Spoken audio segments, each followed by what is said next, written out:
Good evening and welcome to the City of Pasco Council Workshop Meeting. The council thanks you for being a part of your city government. At workshop meetings, the council discusses issues, but no formal action is taken. Agenda packets are available on the City of Pasco's website at www.pasco-wa.gov/agenda. This meeting is also being televised live on PSC-TV, Channel 191 on Spectrum Cable in Pasco and Richland, and is streamed on the city's Facebook page, website, YouTube channel, and Microsoft Teams webinar. This and previous council meeting video is available on the city's website. Lastly, the public may submit their comments and or questions by contacting the city manager, city clerk, or by using the Ask Pasco app. And with that, Madam Clerk, would you call the roll, please? Campos, Here. Carter, Here. Figueroa, Present. Hernandez, Present. Morales, Here. Leon, Present. and Grimm. I am here. Thank you. If everyone in the chamber would please rise for the Pledge of Allegiance. I pledge allegiance to the flag of the United States of America and to the republic for which it stands, one nation, under God, indivisible, with liberty and justice for all.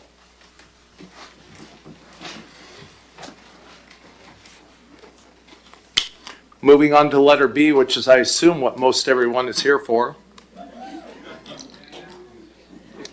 We are going to do an oath of office for our new police chief, Mr. Brent Cook. Ms. Sigdell, this has your name on it. Would you like to kick it off? Mayor, you've got it. Thank you. Okay, thank you. Well, this is a joyous time, and one, I'm glad that a lot of friends, family, and supporters are here to celebrate. And so at this time, I'm going to come down and give the oath of office to our new police chief.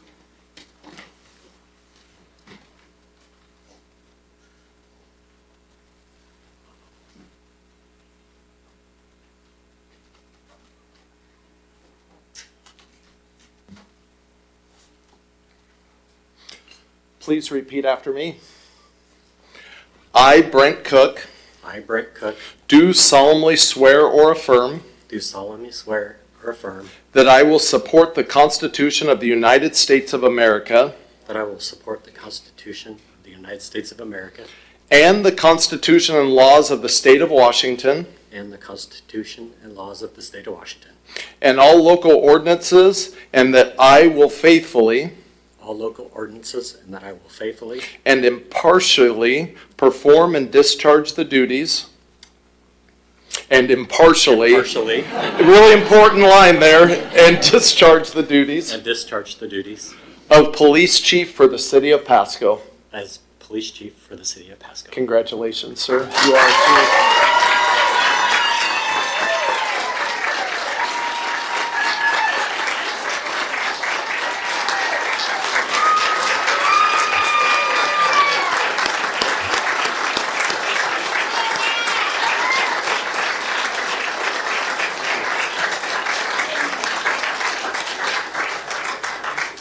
So two things. I was handed this badge. I don't want this thing, you know.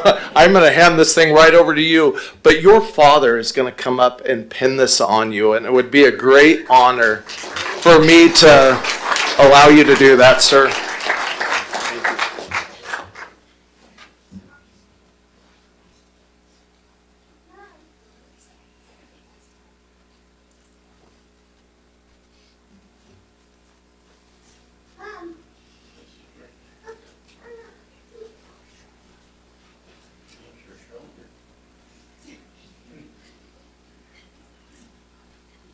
Brent's a little nervous there, yeah.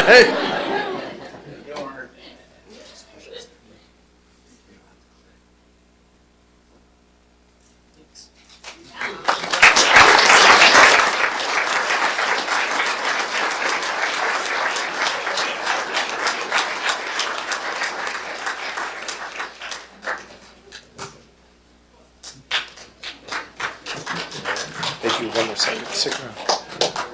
Oh, you're very welcome. Thank you. Before he runs away, I'm going to take a moment of personal privilege and bring him a little closer to me here. Don't be scared. And I want to pray for this man. Lord, thank you so much for raising him up for this very day. Just pray that you would give him wisdom and Lord, just the compassion and everything he needs to lead this department. I pray, it's a dangerous work out there and can be inherently dangerous. I pray for the officers that are out there that you would keep them safe in their interactions with our citizens. And I pray you'd keep our citizens safe as they interact with our officers in this inherently dangerous work that they all do. Father, help him to lead and guide this department well. In Jesus' name, amen. Amen. Thank you, sir. You're not off the hook yet. At this time, I'm going to take a 9-minute recess. We will come back at, we'll call it 7:15 even, and this will be our time for pictures and for everybody to come up and make merry with the chief here. Thank you again. Thank you.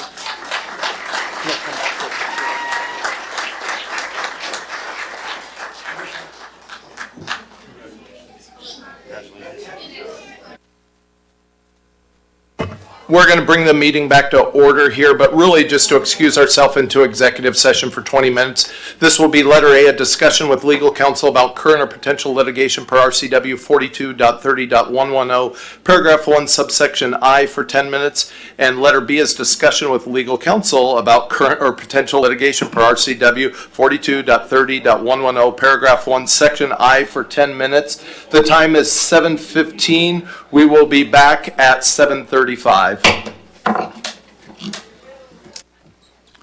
All right, the time is 7:40. We have returned from our executive session. We are going to move on to number 5, verbal reports from council members.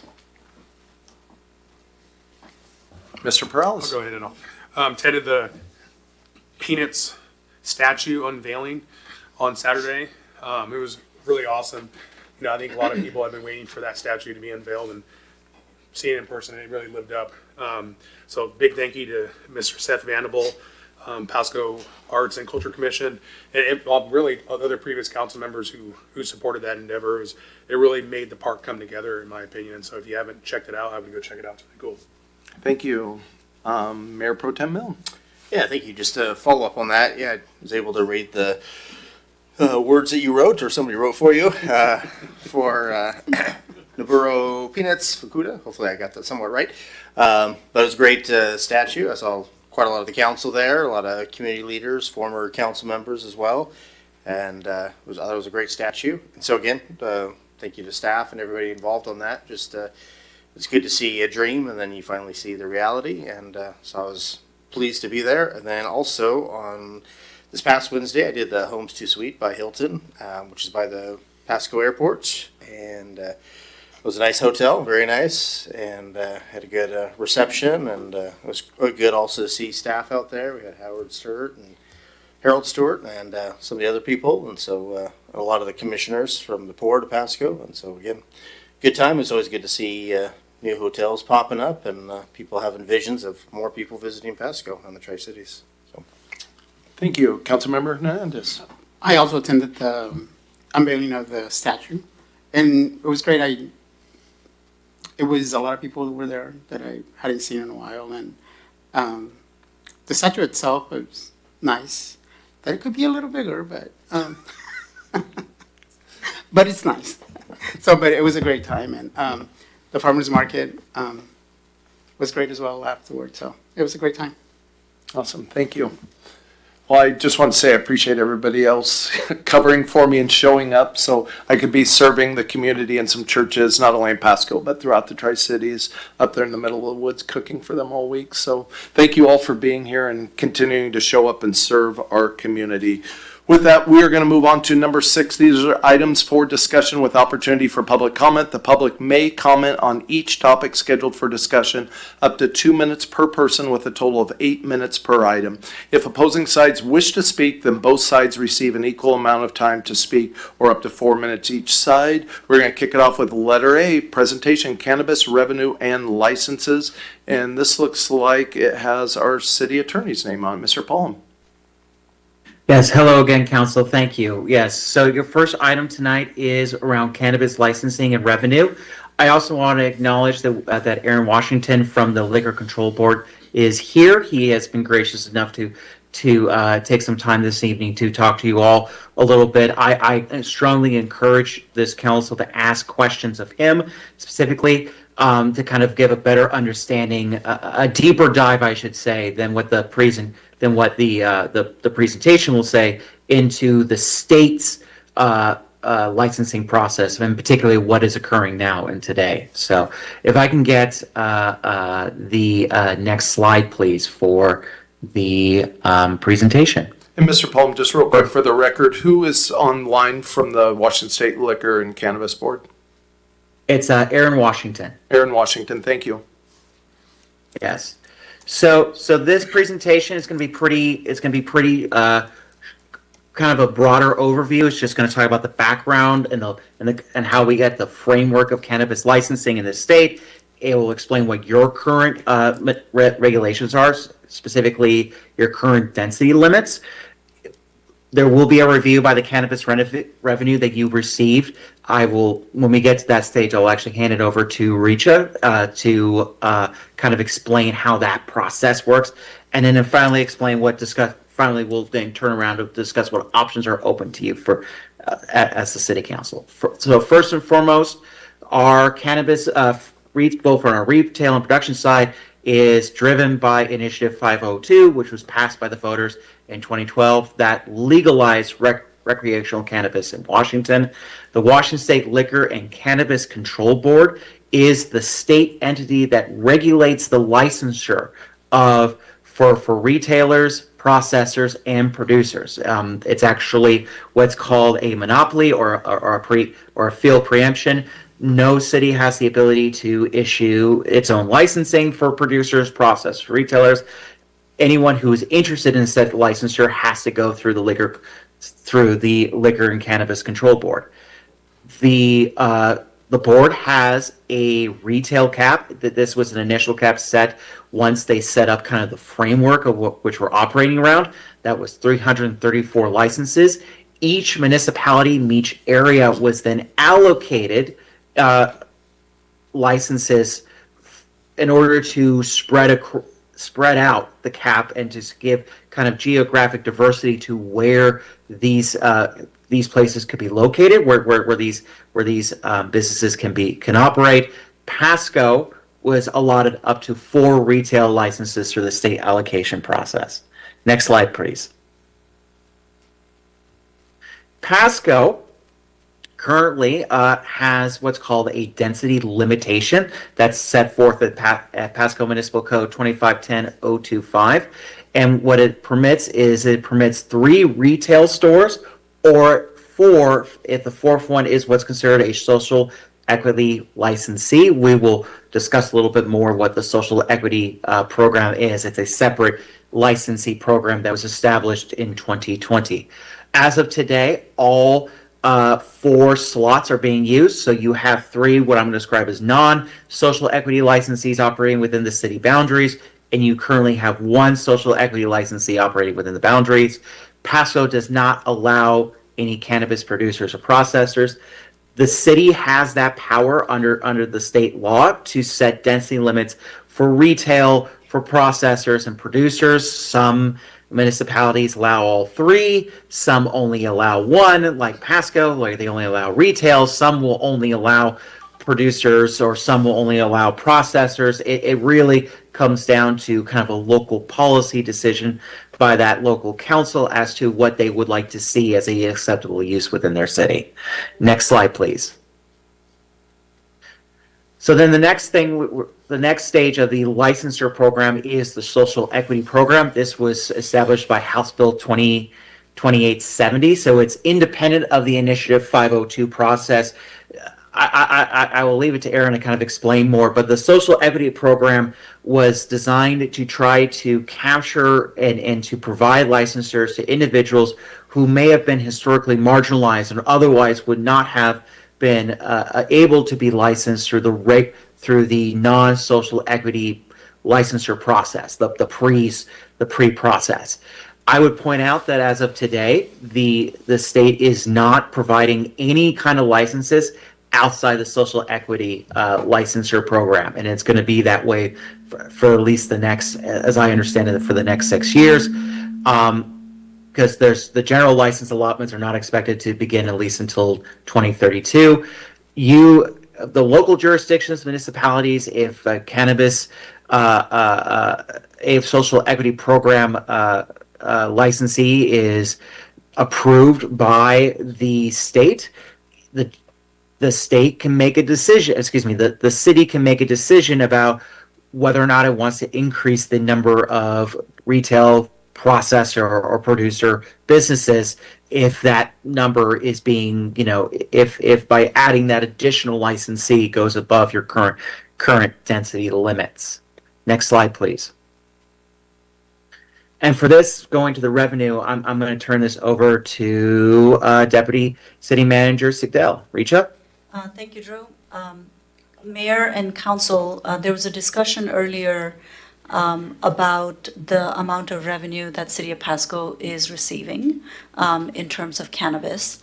And we do not have a full answer for you yet. We have made the request with Department of Revenue to get more details to do an audit of what is being received by the City of Pasco.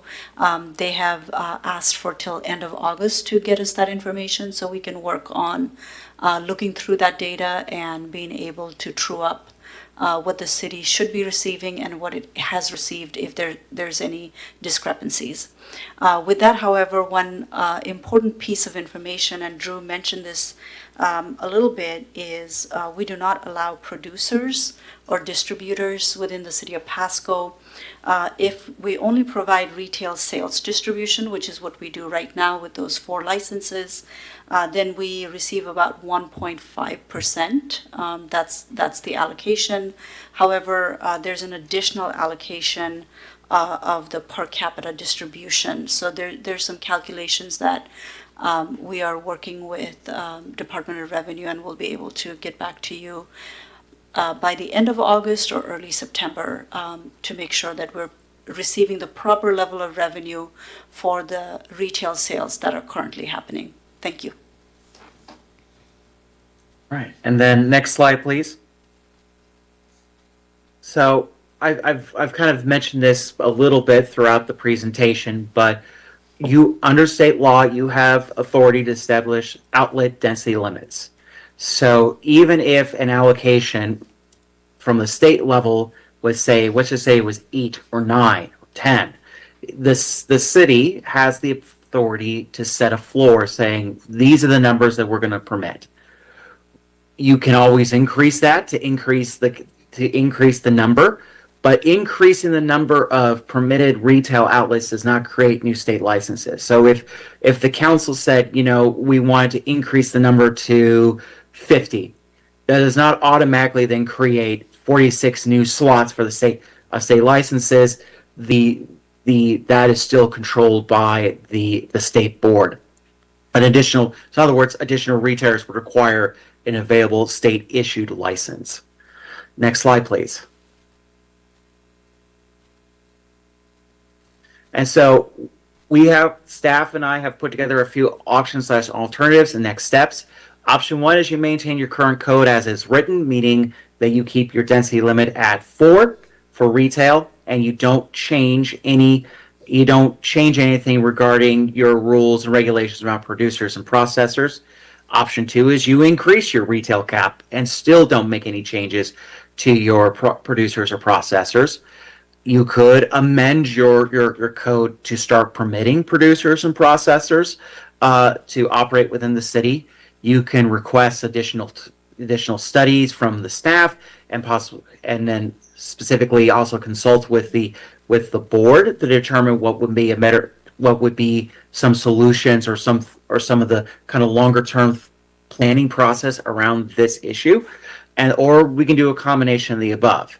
And based on council direction, we would be preparing an ordinance if we needed to. We would be coordinating with the Liquor and Cannabis Control Board, about any potential changes. Any sort of, because it's a development regulation, there is a public review and public hearing process, an adoption process involving your planning commission, public hearings. So we would then kind of build out a timeline if we were making any sort of changes that would involve that would involve changing your cap or allowing additional uses. And then, of course, we would implement any council-approved changes. And that's the end of the presentation. I want to invite Aaron on the call if there's anything else he would like to add in this moment. Otherwise, I think we will take your questions.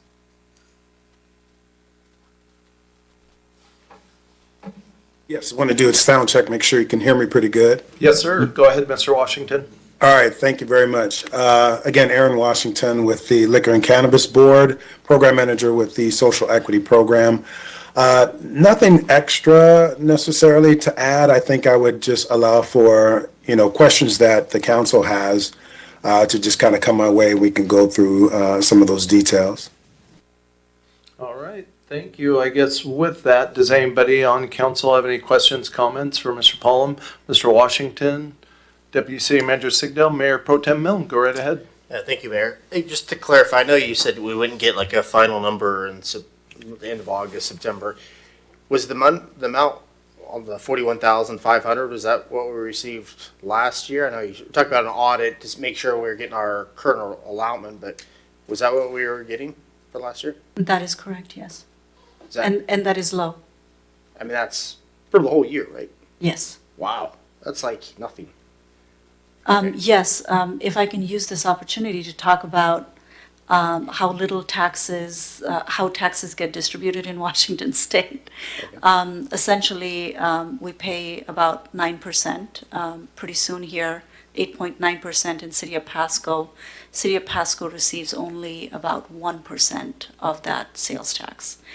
So similar to, however, the cannabis and liquor sales tax are calculated very differently, but the city itself receives a fraction of the taxes that are charged within the city limits. So it's par for course.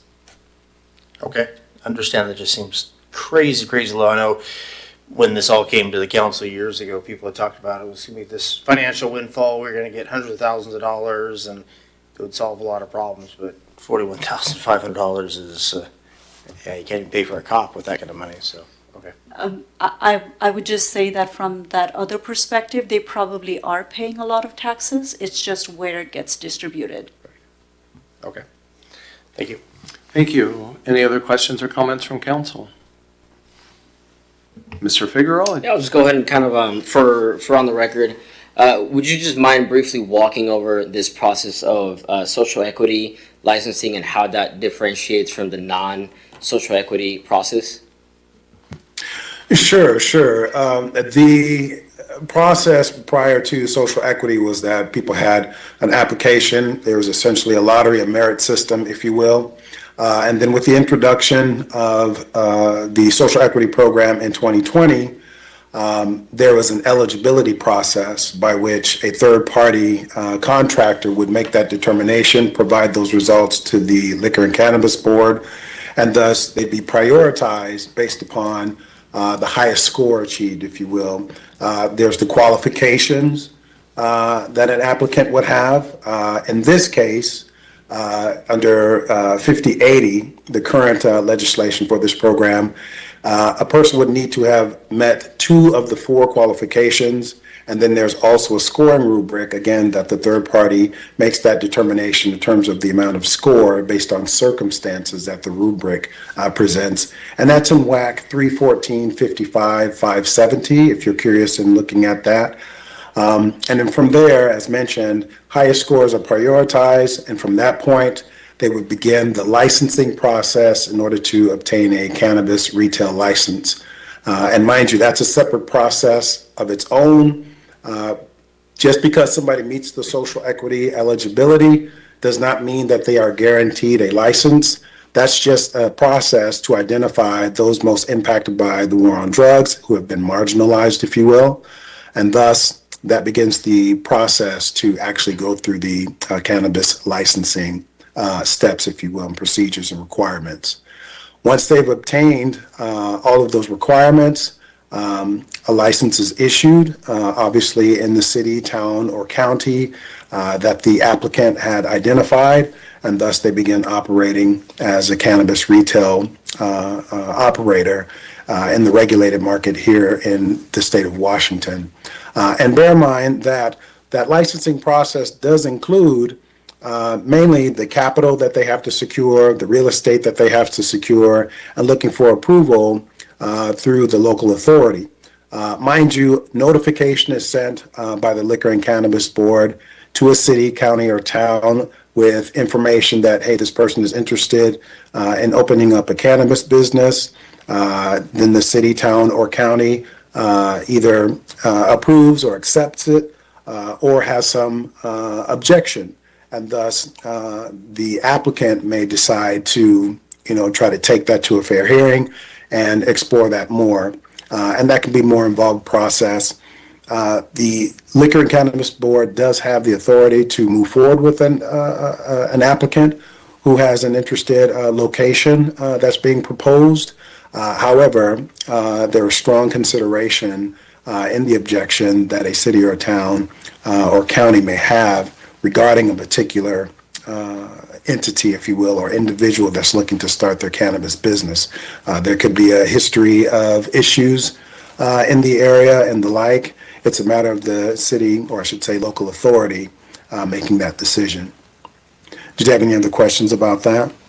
Yeah, just to follow up, is there then also a time frame that goes along with that, or does it differentiate between case by case basis, or is there like an average time from the application all the way to all those different steps that you just outlined?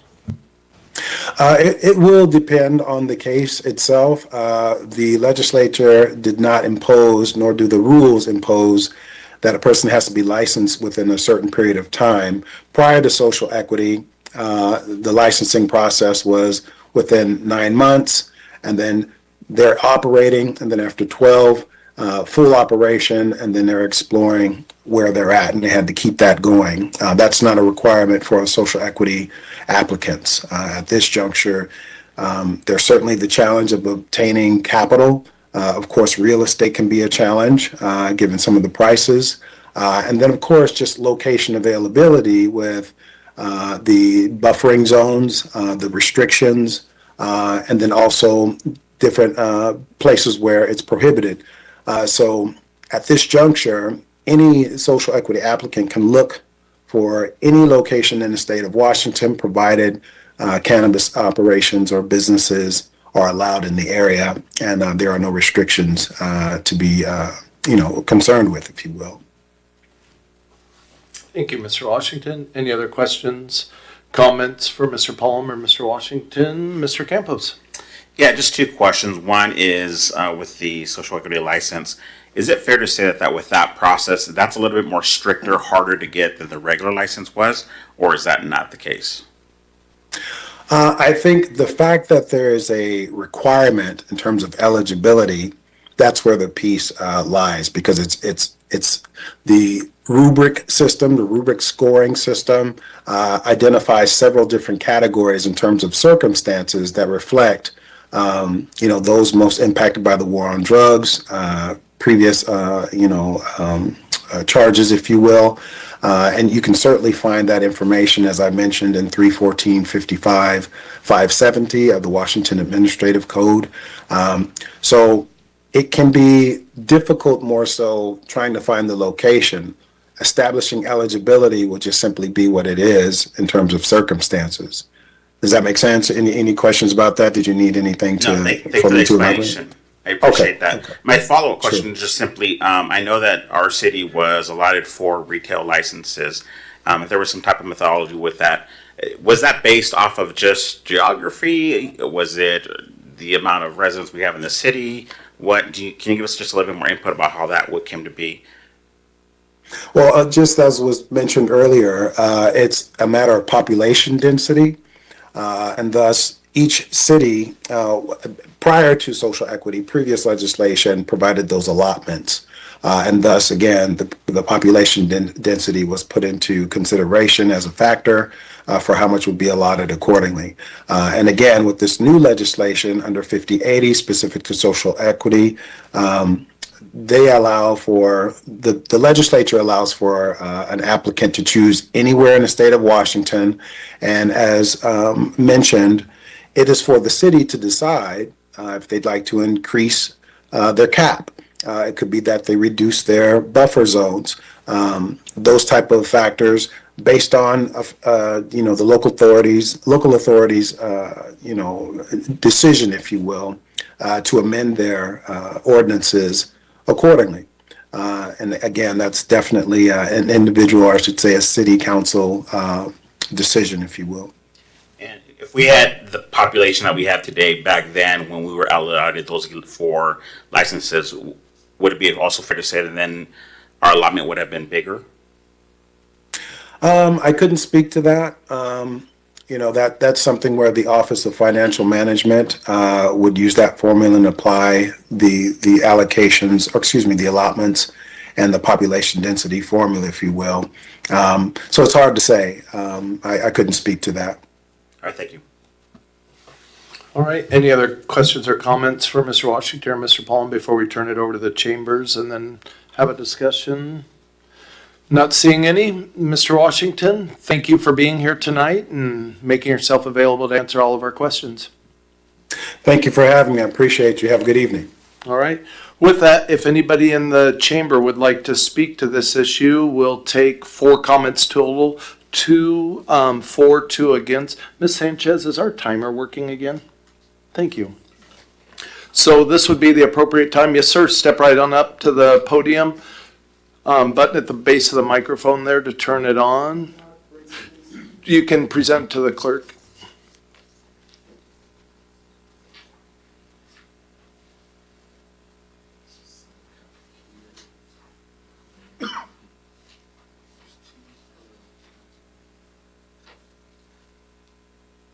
Thank you, sir. And then if you just state your name and city or county of residence for the record, please. Absolutely. I'm Zachary Farrelly. I'm from Pasco, Washington. Pleasure to be here tonight.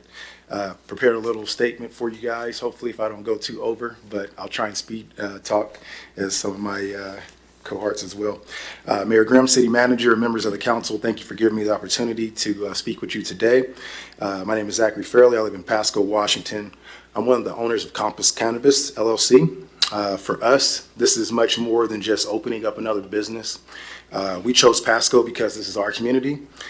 We live here, we work here, our families are here. When we're awarded an opportunity for a social equity application for a retail license in the state of Washington, we saw an opportunity to build something here that we could be proud of, and hopefully something that Pasco could be proud of as well. We actually found an opportunity for space at 5804 Road 90, which is the former Green to Go location. It's a great location right now currently. It's been in operation for almost 3 years. They've now currently moved to a different location, so we are the occupants of that lease. Me and all my business partners have put up our houses, personal guarantees, and our own financing for this opportunity to be able to speak with you today. Throughout this process, we've listened. We listened to the community. As we're getting set up, I've submitted also a letter of recommendation from our landlord, who also speaks very highly about the community and the after effects of having a cannabis retail location there. There was some things that happened that they can be able to, be able to capture and get on camera from there. So I believe that there's something positive to be said about Pasco being a city that makes room for social equity business. This program was created to provide opportunities for people in communities that historically did not have access to this industry. Having a locally owned social equity retailer operating successfully in Pasco can be a positive reflection of a city that's growing, evolving, and creating opportunities for its residents. Pasco is growing. We see that throughout the city, and especially in the Broadmoor area where we've chosen to invest. We simply want the opportunity to grow alongside this community. We've listened, we've invested, we've done everything that we can to be responsive to what has been asked of us. Mr. Fairley, please wrap up. Yeah, absolutely. Yes, sir. We're excited to be responsible business owners, a good neighbor, and a meaningful community here in Pasco. I'll open up to, if you have any questions. If not, I'll yield my time. Thank you, sir. Appreciate you coming forward. Anybody else want to speak for or against this issue? Come right on up, sir. Just name and city or county of residence for the record, please.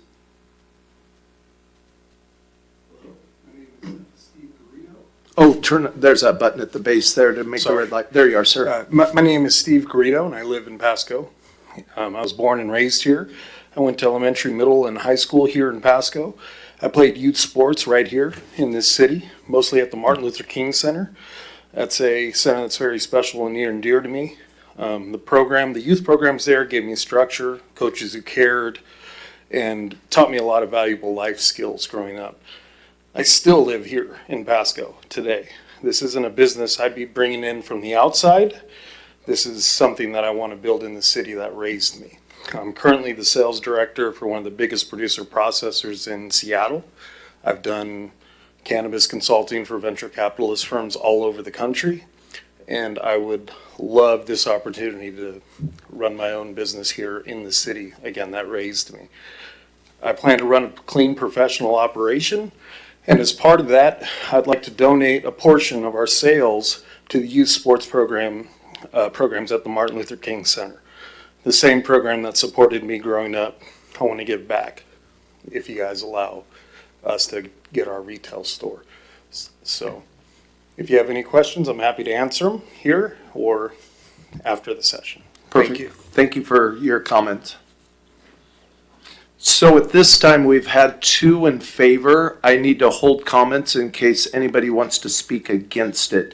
Our policies and procedures allow 2 for and 2 against. Are you against, sir?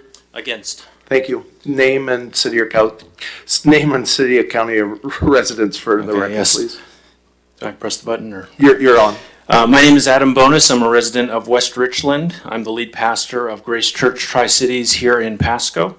I'm here to speak in favor of option 1 to maintain the current code. I will explain why. The claim of the marijuana industry is that their product brings revenue and jobs at no cost to the city, but I don't believe that that claim is honest. The human toll is significant. Back in the 1970s, marijuana had about 1 to 3% THC.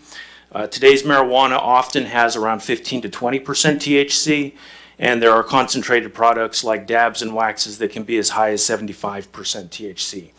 Here's why that's a problem. Recent research shows a direct link between high-potency cannabis use and mental health disorders.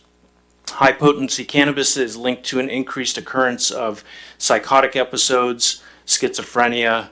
It can worsen over time, worsen anxiety and clinical depression. I have friends who have experienced these things.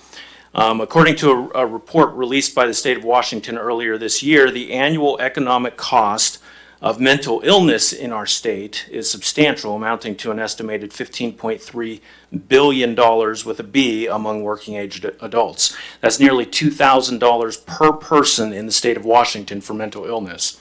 Obviously, that's not all caused by marijuana, absolutely not, but do we really want to add fuel to the fire? Our church wants to see Pasco flourish and thrive. I believe that pot shops are not going to serve that goal. There was a time when cigarette smoking was allowed in every restaurant. Cigarette ads were targeted to children, but then we discovered the link between cigarettes and lung cancer, and everything changed. We're in the early days of marijuana research, but already the dangers are becoming clear. And in the midst of a mental health crisis, we should avoid doing anything that would make matters worse. Thank you. Thank you for your comments. Anybody else want to speak against this issue? Against, going once, going twice, 3 times. Our council rules say we can take 1 more comment.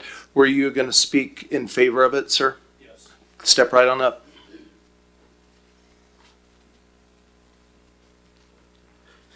Good evening.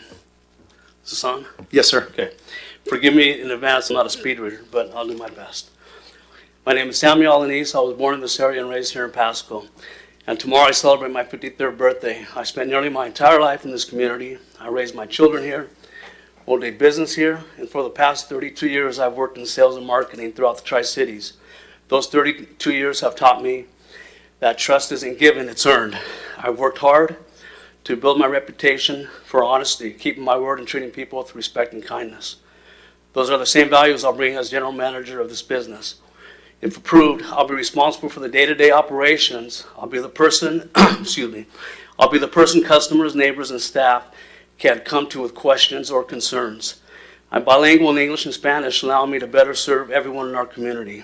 I'm also a God-fearing man, and my faith reminds me every day that serving people with integrity and treating others with dignity isn't optional. It's who I strive to be.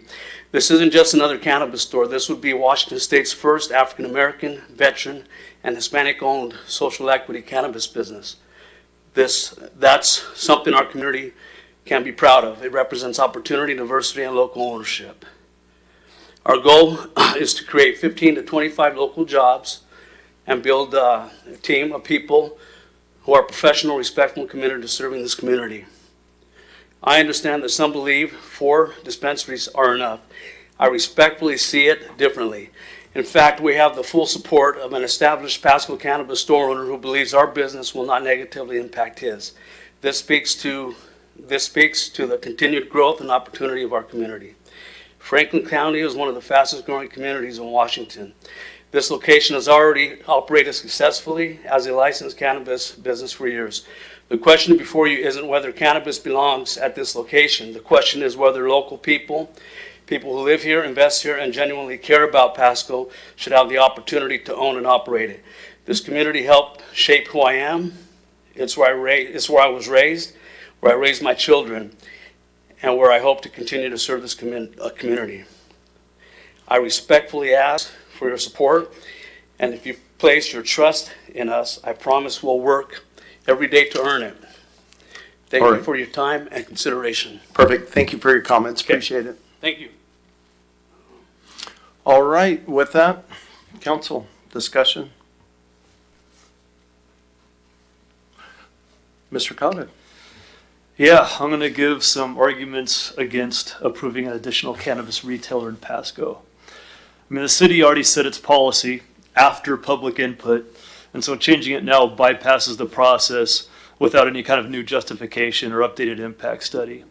Also, statewide, the industry faces oversupply, so maybe it has modest gains, but it doesn't look like we need another store. Even if the sole objective were profitability or tax revenue, the demand has already been met. My arguments are more along the lines of public health and community care and youth protection. There's an increased risk to public health and mental health for those in close proximity to cannabis retailers. The 5th retailer, as we've talked about tonight, is already planning, to put their store in Road 90, vacated months ago by Green and Go. Reynolds Middle School, Columbia River Elementary, they're 3,000 feet away. And, most kids can't pick another street to travel on when they're going to school. Road 90 is the only road that goes between Sandifer and Burns, all the way from Broadmoor, to Road 84. And so all of the kids coming from that general area funnel through Road 90 and go right past the cannabis store. And so, there would be guys out there. I mean, I live there. I'd see people out there every day. There's guys, with backpacks and hoodies out on the sidewalk waiting for a ride or whatever. And these kids got to walk by him and walk around him as they're coming out of school. One time there was a guy out there without any clothes on except a pair of jean cutoffs. He didn't even have shoes on. And the kids are walking across the street and they're going along the other side of the street, and then they got to walk back across the street to go to where they want to go because they're intimidated by this guy. And, we watched that all the time when kids were coming to and back from school. And so we'd see, shady guys walking all over the neighborhood. It was like that since, 2023 when the cannabis store came in to the time they left. It's a lot better now, actually. There's a lot of people that feel that way. And so I want to keep it that way. I live between where the schools are and where the place of the proposed dispensary. Now, this is a Washington State study from last year promoted in the Seattle Times. Living near a cannabis retail correlates with higher rates of cannabis use disorder. It's when you start suffering from the effects of marijuana, but you can't stop taking it. On the average, 30% of marijuana users have cannabis use disorder. When they live within 10 miles of a retail store, those ages, this is 12 to 20, those ages, experience a 13% increase in cannabis use disorder. That's another 2,900 more cases in Washington. That's a youth-related cannabis use disorder when they live near the facility. And you can imagine when they're walking by it every day. Adults 21 to 64 saw a 7% increase. That's an additional 12,500 cases in Washington State. So that's 15,400 cases of increased instances of cannabis use disorder than the norm than when they live near the store. And so, how many of them are going to be here in Pasco? I mean, Pasco is basically 1% of the state population. So that amounts to basically 154 people in Pasco, 19 of them being under 20 years old. And so how many of those are going to be kids we know? How many of those people are going to be families that I'm counseling at the church? And so it's an important issue. There are so many studies and statistics. Many of them have just come out over the last few years. 20,000 studies over the poor health effects of cannabis use. The Washington State study also said that the impacts of cannabis use disorder, those impacts were a lot stronger near multiple stores, which is what we're talking about doing with adding a fifth retailer. That creates even more depression, anxiety, bipolar, and psychosis diagnosis. See, when we have all these stores around and everybody sees them, it creates an idea of normalcy. People start thinking that they're safe when they're really not safe. There are still risks there. And so refusing to expand this program, I think, is a good idea. It's going to limit unforeseen consequences to our youth, but also everyone else. And I'll just add one more argument. It's maybe a strange one and a biblical one, because almost all of us up here are professed Christians. So I want to read what the Bible has to say about this. This is Galatians 5, verses 19 and 20. And the idea here is that Paul's telling the Galatians how to not behave. He says these are things that you'll do out of rebellion against God and through selfish desire. And it says, now the works of the flesh, those are selfish desires. The works of the flesh are evident, which are adultery, fornication, uncleanness, lewdness, idolatry, and sorcery is the one I want to talk about there. Hatred, contentions, jealousies, outbursts of wrath, selfish ambitions, dissensions, heresies, envy, murders, drunkenness, revelries, and the like, of which I tell you beforehand, just as I also told you in time past, that those who practice, that's to continually practice these things, such things will not inherit the kingdom of God. The idea is being, if you justify things before God, you're not going to heaven, and that's just what it says. It doesn't mean you can't stop doing them and repent. That's what Paul's asking them to do. The Greek word used there to translate sorcery is pharmakia. It's the root word for where we get pharmacy and pharmaceuticals. And it's just talking about drug use, because all sorcery included drug use.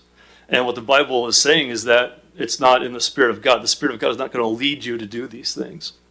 So I'm asking the council members that this pertains to not teach Jesus and promote Jesus and then promote something that Jesus teaches against, that can lead our children astray, which it's been doing, and entangle people into selfish desires that they're never going to want to leave. And so it's radically damaging our society, and it's a good reason why God tells us not to participate in mind-altering drugs. It's because you can lose your mind doing it. Thank you. Any other questions, comments, council? Mr. Prowlis? Thank you. So I didn't bring this. I didn't bring this issue up for a money grab or of any sort. It wasn't. If my argument was based on creating more revenue, I don't think that would be a very good argument. To me, it's just about being consistent with policy. I sat in these chambers in the back against, really at the time, seeing marijuana stores in the city of Pasco. But I remember sitting here and when they passed it, and hearing a council member here off to my right a long time ago, he's not here anymore, I think I'm just going to roll the dice with this. And I'm like, what? That was their decision. And since then, I have watched these stores and seen their supposed impacts on the community. They provide jobs, and I honestly have not seen too many issues. I asked for some stats from the staff, and in the last, this covers about 2 years, there's been 72 calls over these last 2.5 years, averaging about 29 calls per year, or about 7 calls per retailer. And a lot of these calls of service were not criminal incidences with people, involving cannabis, but it was actually against the cannabis store. So, it does attract individuals to the store, but that's why we pay the Pasco Police Force to do their job, and I will highly support them in continuing to do that. I want to talk a little bit about stats, because that's what we always hear. I think one thing we got to understand is that alcohol has just been normalized. At one point we did have a prohibition that didn't work out. Now, we gave people their alcohol, and we've seen the drastic impacts of alcohol in our community. I know this is probably the most cliche argument anyone makes. Alcohol is worse. But these are the numbers that I see in regards to users. Alcohol is the most commonly used substance among people aged 12 and older in the U.S., we want to talk about youth. 12, 13, 14-year-olds are using marijuana pretty commonly. Marijuana, 52.5 million Americans, or about 19%, reported using cannabis at least once in 2021. Again, this is all available data online from the CDC, so I got to put together some comparisons. Annual deaths, 178,000 people die each year from excessive alcohol use. There is no comparable annual death estimate from cannabis toxicity. Deaths per day, 488 deaths per day, or about 20 every hour. Again, marijuana, no comparable statistic. Traffic fatalities, 11,904 alcohol-impaired driving deaths in 2024. Cannabis impairs does, in regards to, let's compare that with cannabis, it does impair driving, but there's no national statistic for cannabis-only traffic deaths because THC impairment cannot be measured like alcohol and other substances. I can go on and on and on. My whole point is, I think we walk by people into the grocery store and pass people, and they're carrying out a 6-pack or they're carrying out their 40s, and we don't bat an eye to that.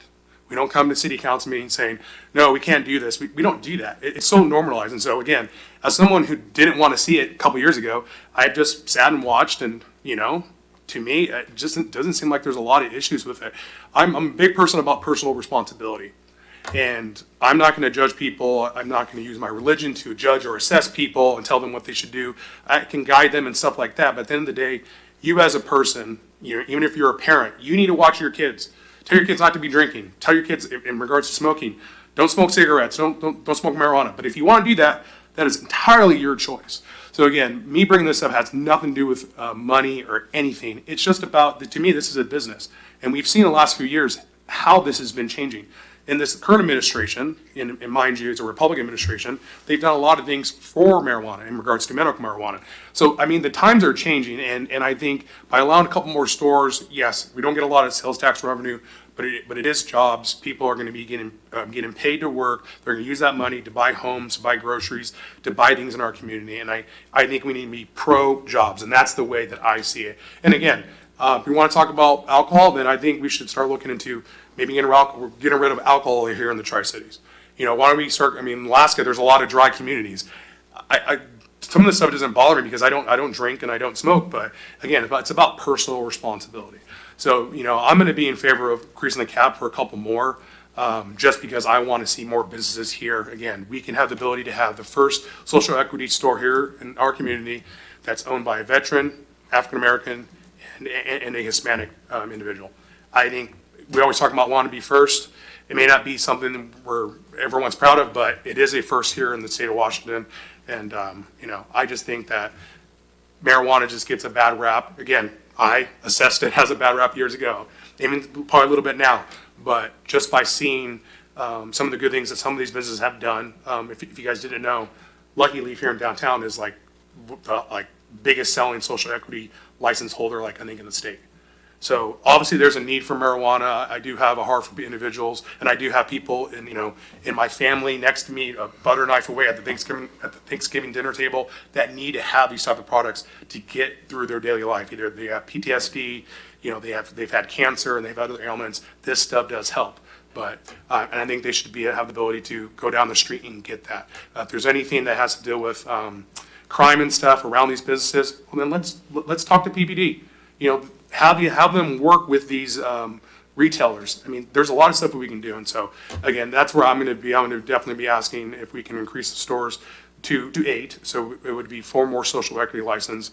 And, again, this is about jobs. Thank you. Thank you. Councilmember Figueroa. Yeah, so I think that it's also important to understand that this topic can be pretty personal to a lot of us. There's a lot of emotion and feelings. But at the end of the day, as elected officials, we've been elected to create policy, change policy, amend policy, and make sure that we have good guidelines for everything else when it comes to city business. There's a few ways that I can go with this, but I want to make sure that I hit the biggest ones. Is we do have to give feedback back to staff. So when it comes to that, and I look at these options right here in front of us, one that I could definitely foresee that I can support would be option 2, to amend the PMC to increase the retailer cap. The way that I would see it, and as I'm hearing, and I've had conversations with a few of you and understanding your backgrounds, I think that, looking at the history of cannabis, right? 2012 is when it was legally permissible here in the state of Washington, and then it took 2023 to the city of Pasco allowed it. When they made that choice, that's when those 4 came in right into it, right? So that city council, and I believe some of you were on there, I know it was a heated discussion, chambers were packed and everything else, and people felt all sorts of way. But at the end of the day, it passed, and then we ended up with 4. I think this is an opportunity for us, for this new council that is here, and if there's anything that I believe is that we believe that we want city to be a thriving city. I think that's at the heart of all of us when it comes to all of our policies. And we have a chance to dictate what we do in the now, but also what we can do in the foreseeable future. So with that, what I would propose is to allow to increase the retail cap to 1 more, but then putting a density cap from here on out. And that number, maybe we can discuss it amongst ourselves. I'm looking at 25,000 more residents, 30,000 more residents. I don't know what that number would satisfy you all, but I think that would allow for this council to have that long-lasting impact, way beyond a lot of us are probably not going to be here when that cap hits. So I think that's kind of in between. The other part is we're not here to either say we're pro-cannabis, we're not against cannabis. I mean, if we look at the policy, we live in the state of Washington, and it's already allowed, and it's already here in our city. So we have to look at the facts that we have objectively here. I mean, when we're looking at, and I would even say if we're going to amend it, it should only go to a social equity license. Again, some history, as you all know, I'm a history teacher. I like context. When it came to the war on drugs, and this means a lot more to me because it affected some of my family members. I mean, we came over from California because, the 90s in California was gang-related, and there was a lot of violence, and there was a lot of stuff, and it was not a place to raise a family. So my folks chose to, uproot everything and come out here looking for work, and never went back. However, if we look at the statistics, what the war on drugs did was there was disproportionate sentences for people of color, and that's specifically for Black and Latinos. It led a lot of families without head of households because they were forced to do the harsh mandatory minimum sentences based on the 3 strikes and you're out. And there's a lot of historical component of how that was just a really bad policy. It created a lot of social and economic damages to a lot of our communities of color. And at the end of the day, it was ineffective. It just didn't work. It didn't get what people were trying to do. And so when I look at this process and I look at this program of social equity and some of the things that it's trying to address is trying to address some of those individuals and families that were affected disproportionately because of the war on drugs. I mean, some of these folks we still have locked up, doing their sentences for just having, a dime of weed with them. At that point it was, unheard of, right? The other part that we have to look at is times change. And one thing that I've seen is, and it's referred to as the Overton window, that there's certain policies nowadays that you could have never thought were permissible 20 to 30 years ago. But that's just society changing, right? We look at some of the policies that are coming from the federal government or even state level. You're like, this would have never happened 30 years ago. But here we are, it's the new normal, right? So we have to be able to adapt to change. We're not here elected to legislate our faith also. I mean, a lot of us are people of faith. My faith is personal. And I'm not here to say that you have to abide by my faith, by my tenets of faith. Is I hopefully live out my tenets of faith in my day-to-day business. And I hope that speaks out for what I believe to be true. But again, people didn't elect me for that. They elected me because they believed in me and what I'm about and how I support people. So when I see this is an opportunity to, I believe, sort of right or wrong that happened historically for our communities of color. I mean, you talked about kids walking through people, looking shady and everything else. I mean, I can give you my life story of, I was 7 years old when I saw my first drug deal, right? And then where I was raised in that trailer park, all those kids, we knew what was going on in the corners. Nobody said anything because who knows, maybe we're under-resourced, maybe we are brown people of color that, that's what happens. But nobody seemed to care for about the 25 years that I lived there. And there was not a single elected official that cared about our stories. I mean, a lot of our folks, a lot of our kids, our communities, they deal with this day to day. I mean, I work security at a high school. I see a lot of this stuff. You know what the biggest things that I see? I see a lot of nicotine vapes that we can get at the smoke shops that are all around the corner. Ain't nobody saying anything about the ones that are right across Stevens Middle School, the one right across the bus stop at Pasco High. I think those have much more impact than what we're talking about here. These are entities in a certain sector of work that are highly regulated. We're not just handing out these licenses. We kind of heard already some of those folks, the process they have to go through. I mean, a lot of these products are highly regulated. You're not just, some of them you're able to track down exactly where you bought it from. You know, that's kind of the level of sophistication versus a lot of these nicotine vapes that we got on the streets that we ask these kids, where'd you get it? Oh, you know, I just found it, whatever, or I picked it up from somewhere else, right? So I think we want to be pro-youth. There's absolutely a way to go about it, but I just don't think that this is a conversation to be had. Is we're here to address the policy and how do we give staff what they need to do so they can move forward. And so I definitely urge my colleague council members here to really think about this. I mean, let's look at the policy and how do we just also extend our impact from the today vote or the next week vote. I mean, to me, the way that I see it, if we put this cap of about 30,000 people more before this conversation ever happens again, I think that's a long positive sending impact that we can have in our city. So again, I submit that to you. The other part is too, we're not asking to kind of change a lot of the things, right? Pasco allows already cannabis retail, that's already done. The state law creates a social equity license program. We've already heard some information. The amendment doesn't broadly expand crazy stuff. I mean, I would not be in favor of expanding it to 8. That's certainly not a thing. I mean, we have to learn how to crawl before we walk. And if we started with 4 and then to all of a sudden, you know, try to go to 8, I don't think that's a good thing for anybody. Not for the businesses already in place or anything moving forward. I think if we allow it for 1 more, cap it there, and then set some guidelines for the next ones to come in the future, maybe 15, 20 years, who knows? I think that would be a responsible fiscal way to do to amend its policy. So I would definitely, you know, encourage any other questions, but I think that this is a really good kind of way to kind of balance both options, and I understand, and I appreciate all your comments. And Mr. Cotta, I do appreciate those comments, right? I take that into the feedback, and as I'm looking as well, we can't say that, oh, it's cannabis is good for everybody, right? Everybody has a decision that they have to make, right? Whether we use it or not, that's not for us to judge. It's how do we allow the policy that we have in place and how do we maximize what we have in front of us. So I leave you all with that and hopefully looking for more discussion. Thank you, Mayor Pro Tem Milne. Yeah, thank you. I was the council member that was on the council when we decided about the marijuana. Again, very hot topic, very divisive. I did cast a vote for having it in the industrial section because I didn't want it. So I figured, well, because they had the votes for citywide, the mayor at the time came back and re-voted, and so we got it citywide. It is what it is. I was a no then.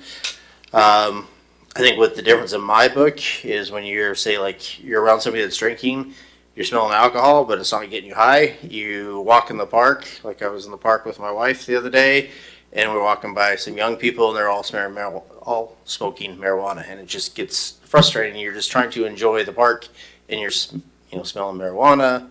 But in other places in Pasco, not trying to rank on other businesses, but then you smell marijuana, and it's just kind of frustrating outside, obviously, the stores. So anyway, I just to let you know, I'd be a no. I'm with Cotta on this one, but we are council. I appreciate everybody's discussion. I appreciate everybody's opinion. And hopefully at the end of the day, we're all still really good, but we'll see how this goes, and we'll see what the majority wants. Thank you, Mr. Cotta. More comments, or a light still on? Yeah, and I appreciate everyone's comments, and I respect everyone here, and I look forward to working with everybody on other issues. Issuing or discussing alcohol versus marijuana. I mean, alcohol is water soluble. You know, it's like, for the most part, it's in your body, it's out of your body. You know, the marijuana sticks to your fat cells, including the cells in your brain, and it just stays there, you know, for decades. And that's why you see guys coming up with psychosis with this stuff. I read some statistics last time, and one was comparing alcohol and marijuana use with the suicide rate. And, you know, there's some instances of a increased attempted suicide, but not actual suicide. You know, bottom line was, when you add alcohol to the equation, it doesn't increase the instance of suicide. When you add marijuana to it, it over doubles the rate of suicide. And so there are instances where it's just radically different than the use of alcohol. And obviously, I'm not promoting, drunkenness. We're just saying, there's a place for moderate alcohol consumption. And people need to choose where they divide that line, but we don't need to restrict it from them when moderate alcohol consumption isn't going to hurt anybody. In fact, it's healthy for them. 9.7% of teens between 12 and 17 report using marijuana daily. For alcohol, it's only 0.3%. And so, again, when you put more stores around these kids, it just drives up the percentage. Also, for those that use marijuana, those kids, they're seeing their IQ drop by 5.5 points compared to non-users. Their grades are 39% lower. They have 50% less chance of a diploma, 28% less chance of university attendance, and 31% less chance of graduating college. And, from the morality component of it, I don't think you can name one law in any city or state or country that doesn't have some moral component to it. So absolutely, we're supposed to be checking our morality when it comes to these things and keeping the best people's interests and health in mind. Thank you, Mr. Hernandez.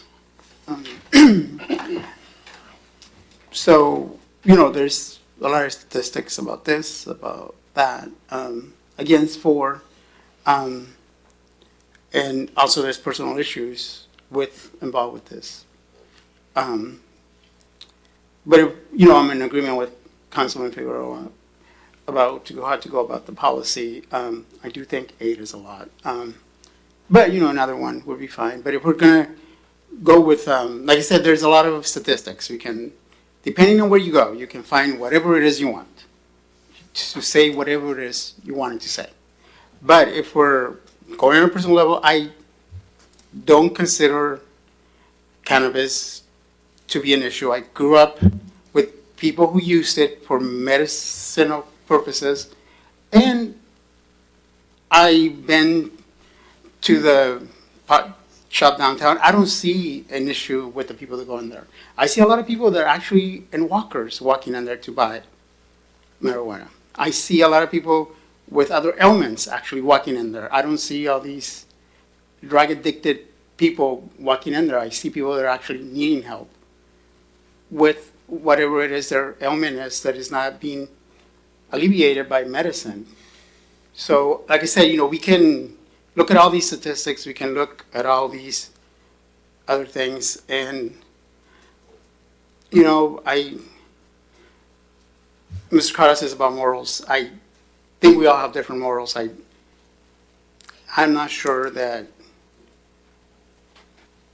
bringing morals into this is really the right thing either. Councilman Mulney, it is irritating sometimes to do things. There's a lot of irritating things, but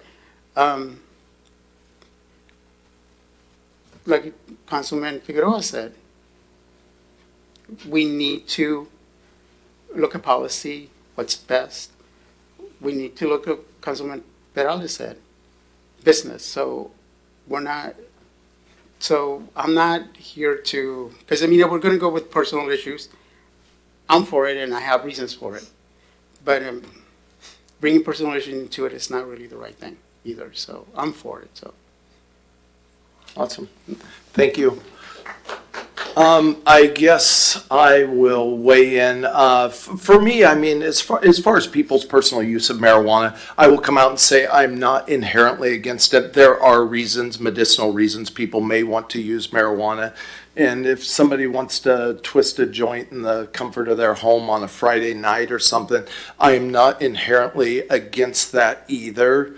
However, with that said, there may not be more calls for service at any of our current retailers, but like the car being driven through the storefront at the Road 90 marijuana dispensary is a type of crime that we really have not seen in here in Pasco before those have come into our community. There are documented downstream effects of it. They may not have more calls of service, but if you take your kid into the 911 driving school like I did 3 times a week last June or whatever, that, maybe that's a whole other issue that potentially we could have avoided, having a marijuana store 2 doors down from where we are training people how to drive. But that there are some problems against it. I know we have We've talked about cigarettes tonight. We've talked about alcohol tonight. I mean, at that point, I guess I'm going to introduce yet another one. I'm going to talk about casinos even.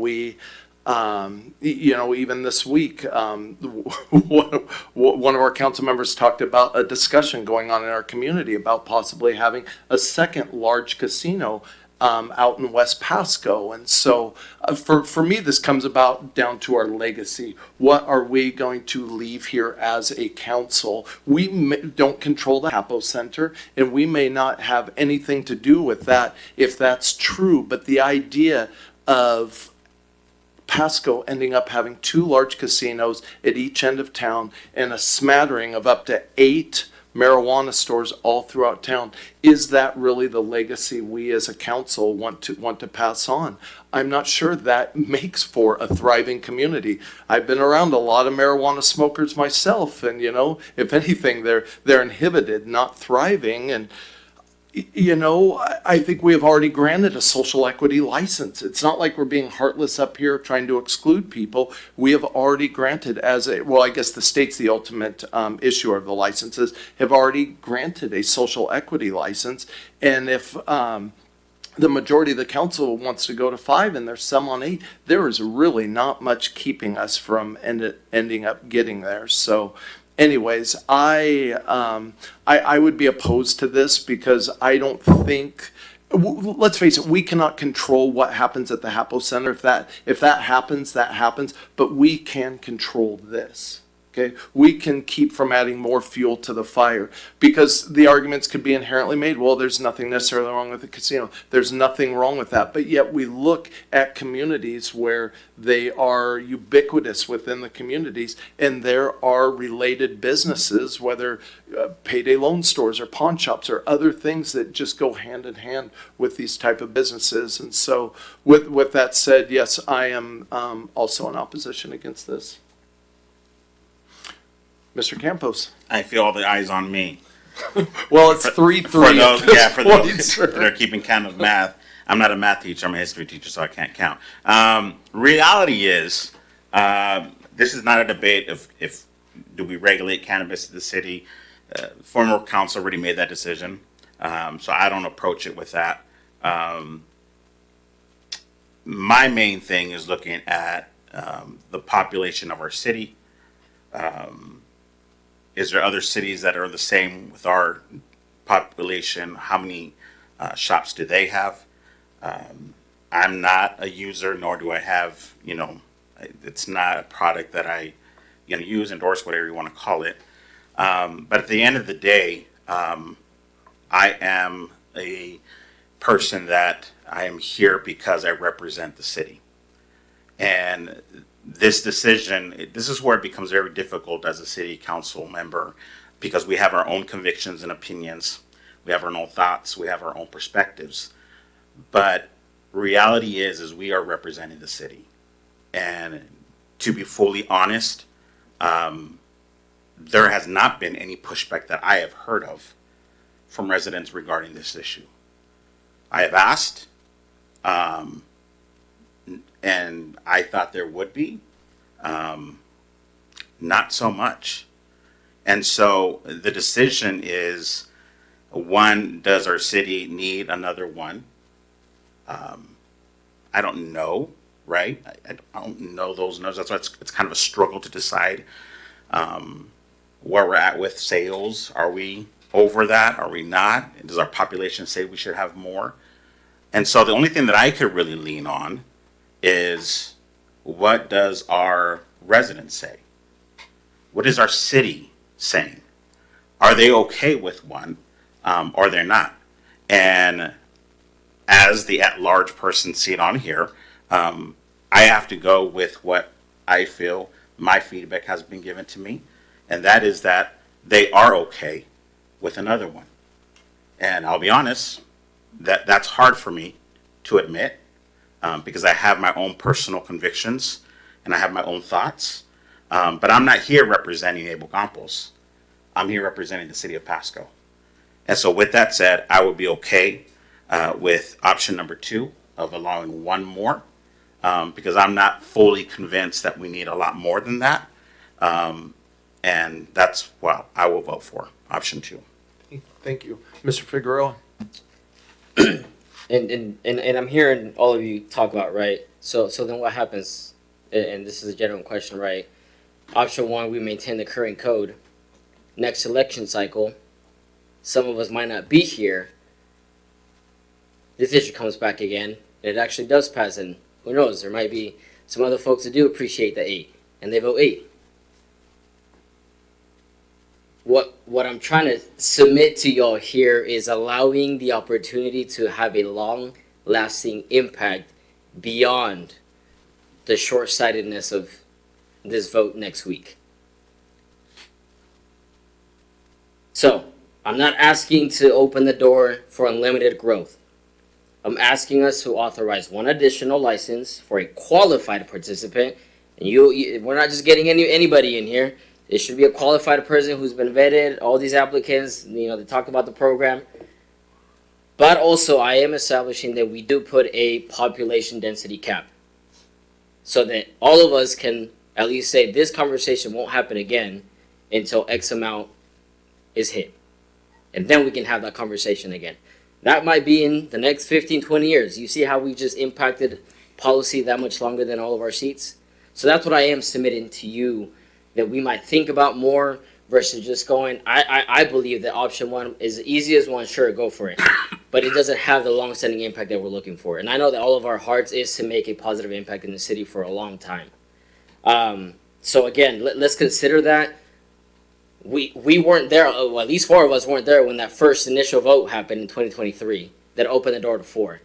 Our right now is, can we open it for 1 more, cap it, and maybe say not have this conversation until we have 30,000 more people officially as the population increase here in the city of Pasco. To me, that's responsible governance, and it provides certainty. It provides an outline for everybody who's listening. It respects local control, which I know all of us might say that we are all about. But it also prevents incremental expansion without deliberate public discussion. I think that's really important. That we have to understand as our city grows, there might be different takes, right? So that's kind of the question that I have before us and that I want to submit to you all. Again, it's not about is cannabis good or bad. And this proposal is not an endorsement of cannabis use in any way, shape, or form. But we're looking at the policy, we're looking at our PMC, what we have in place, and then how do we move forward, right? So again, I believe that this proposal reflects moderation, restraint, and thoughtful planning. A lot of us are very reasonable individuals. It neither ignores community concerns nor allows unchecked expansion. I think that's really important for all of us. It sets a clear limit, a clear standard, and preserves and perseveres this council's ability to revisit the issue only when our city growth justifies it. So that's some of my thoughts that I wrote down as I'm hearing your discussions. Because again, it's not just about what do we want in the next 2 years, is how do we thoughtfully and carefully plan this city for the decade or 2 decades to go. So, and lastly, let me just add one more. Let me add some stats too. As we're talking about this sector of cannabis, right? The whole reason that this social equity program had to go into place, right? If we look at the cannabis owners by ethnicity, 82% of all the dispensary owners are white or identify as white. You have 3% that are either Black or African American, and 2% Hispanic or Latino. That to me is a big issue when I look at it from the business standpoint. It is not a diverse sector. It is not a diverse industry. I don't know how the wine industry is, but I think that the more diversity and perspectives and backgrounds we have, it is a better industry for it. We need to allow and open up the space for our Black African American folks and our Hispanic Latino, especially if they're locally based, to have an opportunity for a small business. Some of you are small business owners, you understand a lot of the challenges. It's not easy, and I understand that whoever's applying for this, they understand that it's not going to be an easy go, right, to start this business. But this is what, what they feel passionate about, they want to go about it, and I hope they do with integrity and good character. So again, that goes back to the policy issue of, what do we allow and what do we not want to allow in Pasco. I would say as a coach, you control what you can control, and all the uncontrollables are not up to you. Right, we don't control what happens to the Hopo Center. We don't control most of the work that might, the Confederate Colville tribes might bring in casino. But what do we control right now? I think it's this issue, and what would be the best thing to move forward with. Perfect. Thank you, Mr. Perales. Thank you, Mayor. I would just like to, I'll go ahead and just split the baby. maybe perhaps allow 2 additional social equity licenses, and then in regards to your density population, put in some wording into an ordinance that says if we grow by another 20,000, 25,000 individuals, you can give a council the ability to add an additional store. If they so choose. That would be, if you're looking for a number in that regard. Or at least open the discussion to adding more stores. Maybe that would be better than adding just 1 store. Thank you. Before we go to you, Mr. Cotta, I just have a question real quick, Mr. Paulum. The density cap, like Mr. Figueroa has thrown out there that we could present, let's just say the next election cycle comes around, they don't necessarily have to wait, just to use the example that was given, 30,000 more people to come in. They could just flat out lift it too, could they not? That is correct. A future council could amend the regulation in the same way and format that this council is considering to amend the regulation. So if you were to set it, let's just say we're setting it the bar at 5, and we'll increase once every 10,000 extra residents. A future council could come and say, no, we want 1 every 12,000 residents, or we want to have 8 or 15 or 50. There's nothing you can do to bind that future council's hands for them to exercise their legislative prerogative. Okay, perfect. Thanks for the clarification. Mr. Cotta? Yeah, I heard Mark's comments about diversity, and it led me to a question. Where does that fall in line with the social equity license? Does the social equity license kind of account for all that and allow more diversity? Maybe I don't know who that's towards. Mr. Paulum, maybe, or is Mr. Washington still on? I don't think Mr. Washington is still on, but I don't want to say that they necessarily consider, for example, race in that conversation. They do include marginalized communities, historically marginalized communities, and that would include the Black community, the Latino community. So that I would assume that is a pretty substantial factor into how these licenses are given. Okay, thank you. So that doesn't account. So it is a bit bizarre if 82%, they don't have social equity license, but the ones here do. And so if we don't have any Hispanic retailers here, then it wouldn't work or enforce that issue. Just curious. Thank you. Yeah, obviously, everybody should have equal opportunity. That's not an issue for me. It's just this business in particular that I have a problem with. Thank you. And just one last question from me, Mr. Paulum, point of clarification. Is it 2032? I didn't quite get that number right. The state will not issue any licenses other than social equity licenses until 2032. Did I understand that correctly? That is correct, and that's their own estimates.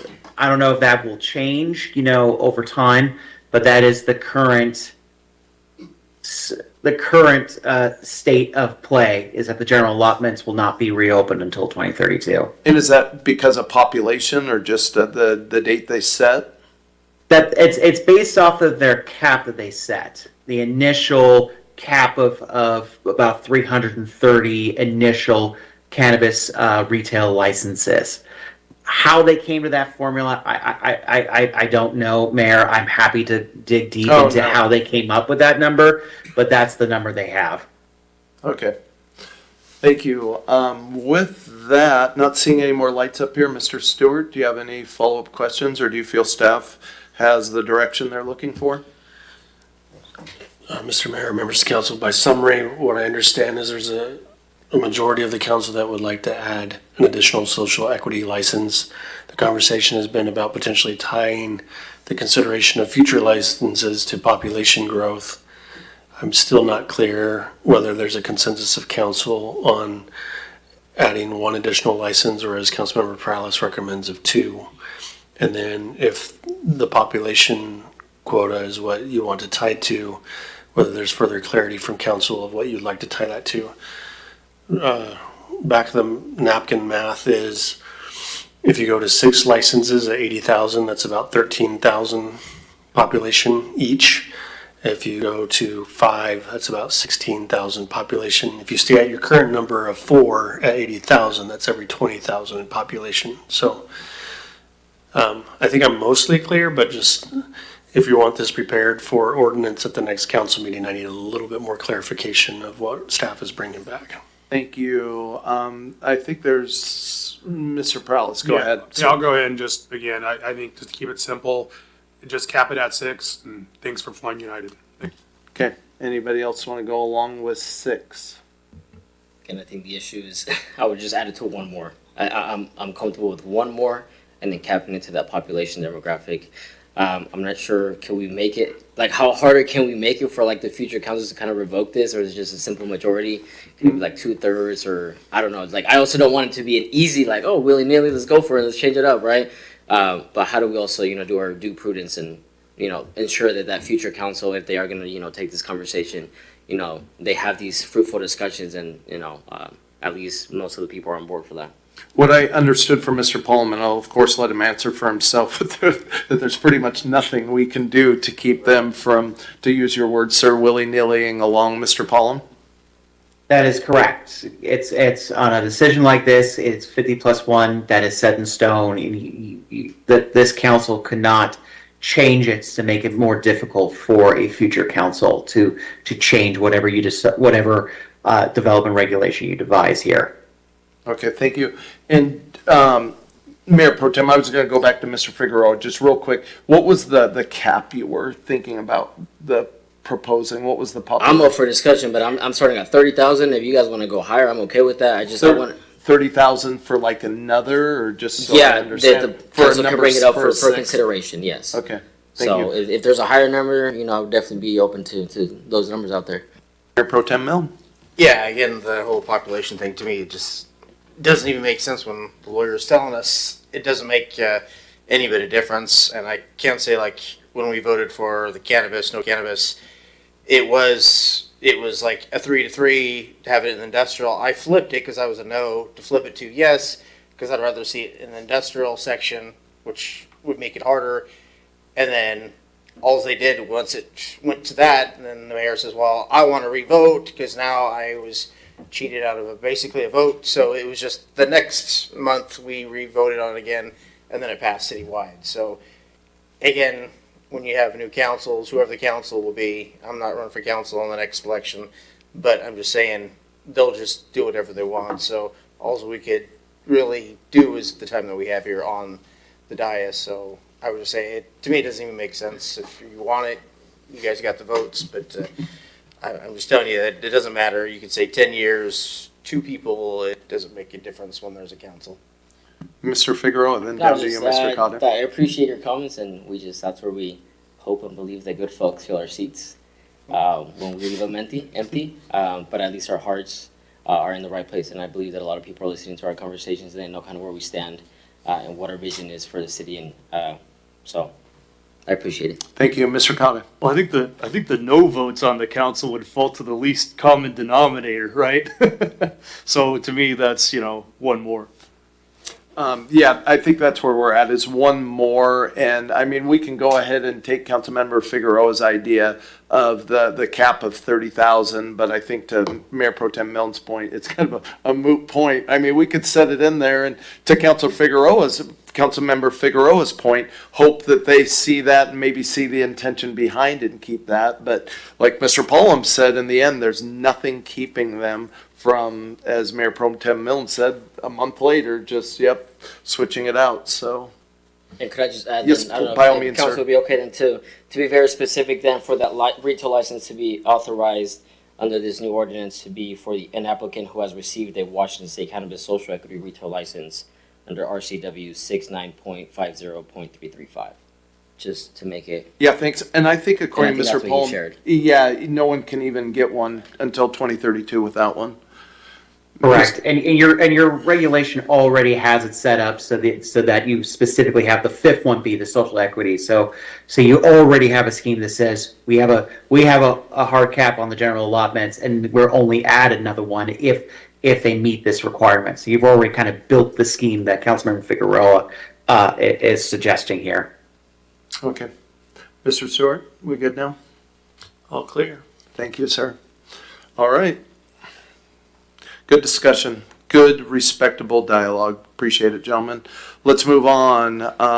Another couple interesting topics along those lines. This is going to be letter B. These are legal parameters for enforcement of anti-camping and quality of life ordinances. And for this, we're going back to our Deputy City Manager. Good evening again, ma'am. Thank you, Mayor, and I will just do a short intro, and this is really our city attorney and our chief of police's area of expertise. This item is a discussion of legal parameters for enforcing our anti-camping and quality of life ordinances. We're not asking for any formal action tonight, we're just seeking for your direction. Two court decisions that have reshaped what we can and cannot do in this area. In 2024, U.S. Supreme Court's Grant Pass decision restored cities' authority to enforce anti-camping ordinances regardless of whether shelter space is available. Because these laws regulate conduct and not a person's housing status. So the question of whether and how to enforce is now largely a local police policy choice. But that authority is not unlimited. Under Washington's Supreme Court's long decision, a vehicle someone lives in counts as a homestead. We can still impound it, but we cannot sell it to recover fees. And as you can imagine, when you impound a vehicle, there's a lot of cost that is involved in storing that vehicle and towing it. And there is no way for the city to recoup those costs. So there is a financial impact there. Where Pasco stands today is our ordinances are compliant with Grants Pass, as in they apply to everyone equally, but we have not quite evaluated all of our fines and impound procedures against Long, and that's something that we're working on. We would also like to flag that the landscape is still moving, as in there is an active litigation in Spokane and state that bills could narrow our authority again. So we would go back to how things used to be where the local policies were much more restricted. So we're looking for directions in three different actions. One is direction to evaluate our ordinances and fee structures and bring back any revisions. Second is to direct the chief of police to update our protocols for interactions with homeless individuals, including vehicle impound situations. And third, to give us your policy goals on specific scenarios like vehicle camping, camping in parks, encampment cleanups, so that we can ensure that we're following your guidance within the parameters of the laws. And with that, I usually say I would be happy to answer any questions, but I will be asking the two experts in the room to be able to do so. Thank you. Thank you, Ms. Sigdell. Any questions, comments from council? Where do we want to go with this? Mr. Cotter. Yeah, I think having staff look at our ordinances and make sure we're compliant with the law is important, and then make any revisions that get us in line with where the state law is important.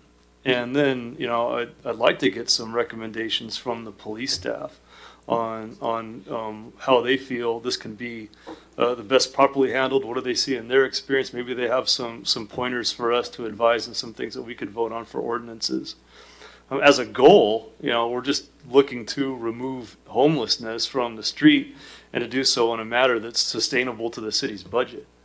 I don't want to allow vehicle camping within the city limits, and certainly not camping or vehicle camping in public parks or for public drug use or to create encampments. So we need to create some kind of impoundment protocol that discourages living in cars while keeping the cost to a minimum. Thank you, Mr. Perales. Thank you. I thought maybe they were going to do the presentation. They weren't going to go through the I think PowerPoint. You got anyone through that? Okay. I thought we were going to get some more information. I about missed she went quickly. adding She that. abbreviated, sir. Yeah. So I think our last mistakes. If you have any questions, so follow up, Mr. Perales, by all means. Yeah, no. I think I agree with, I guess, these proposed three actions. You know, evaluate our ordinances for long compliance.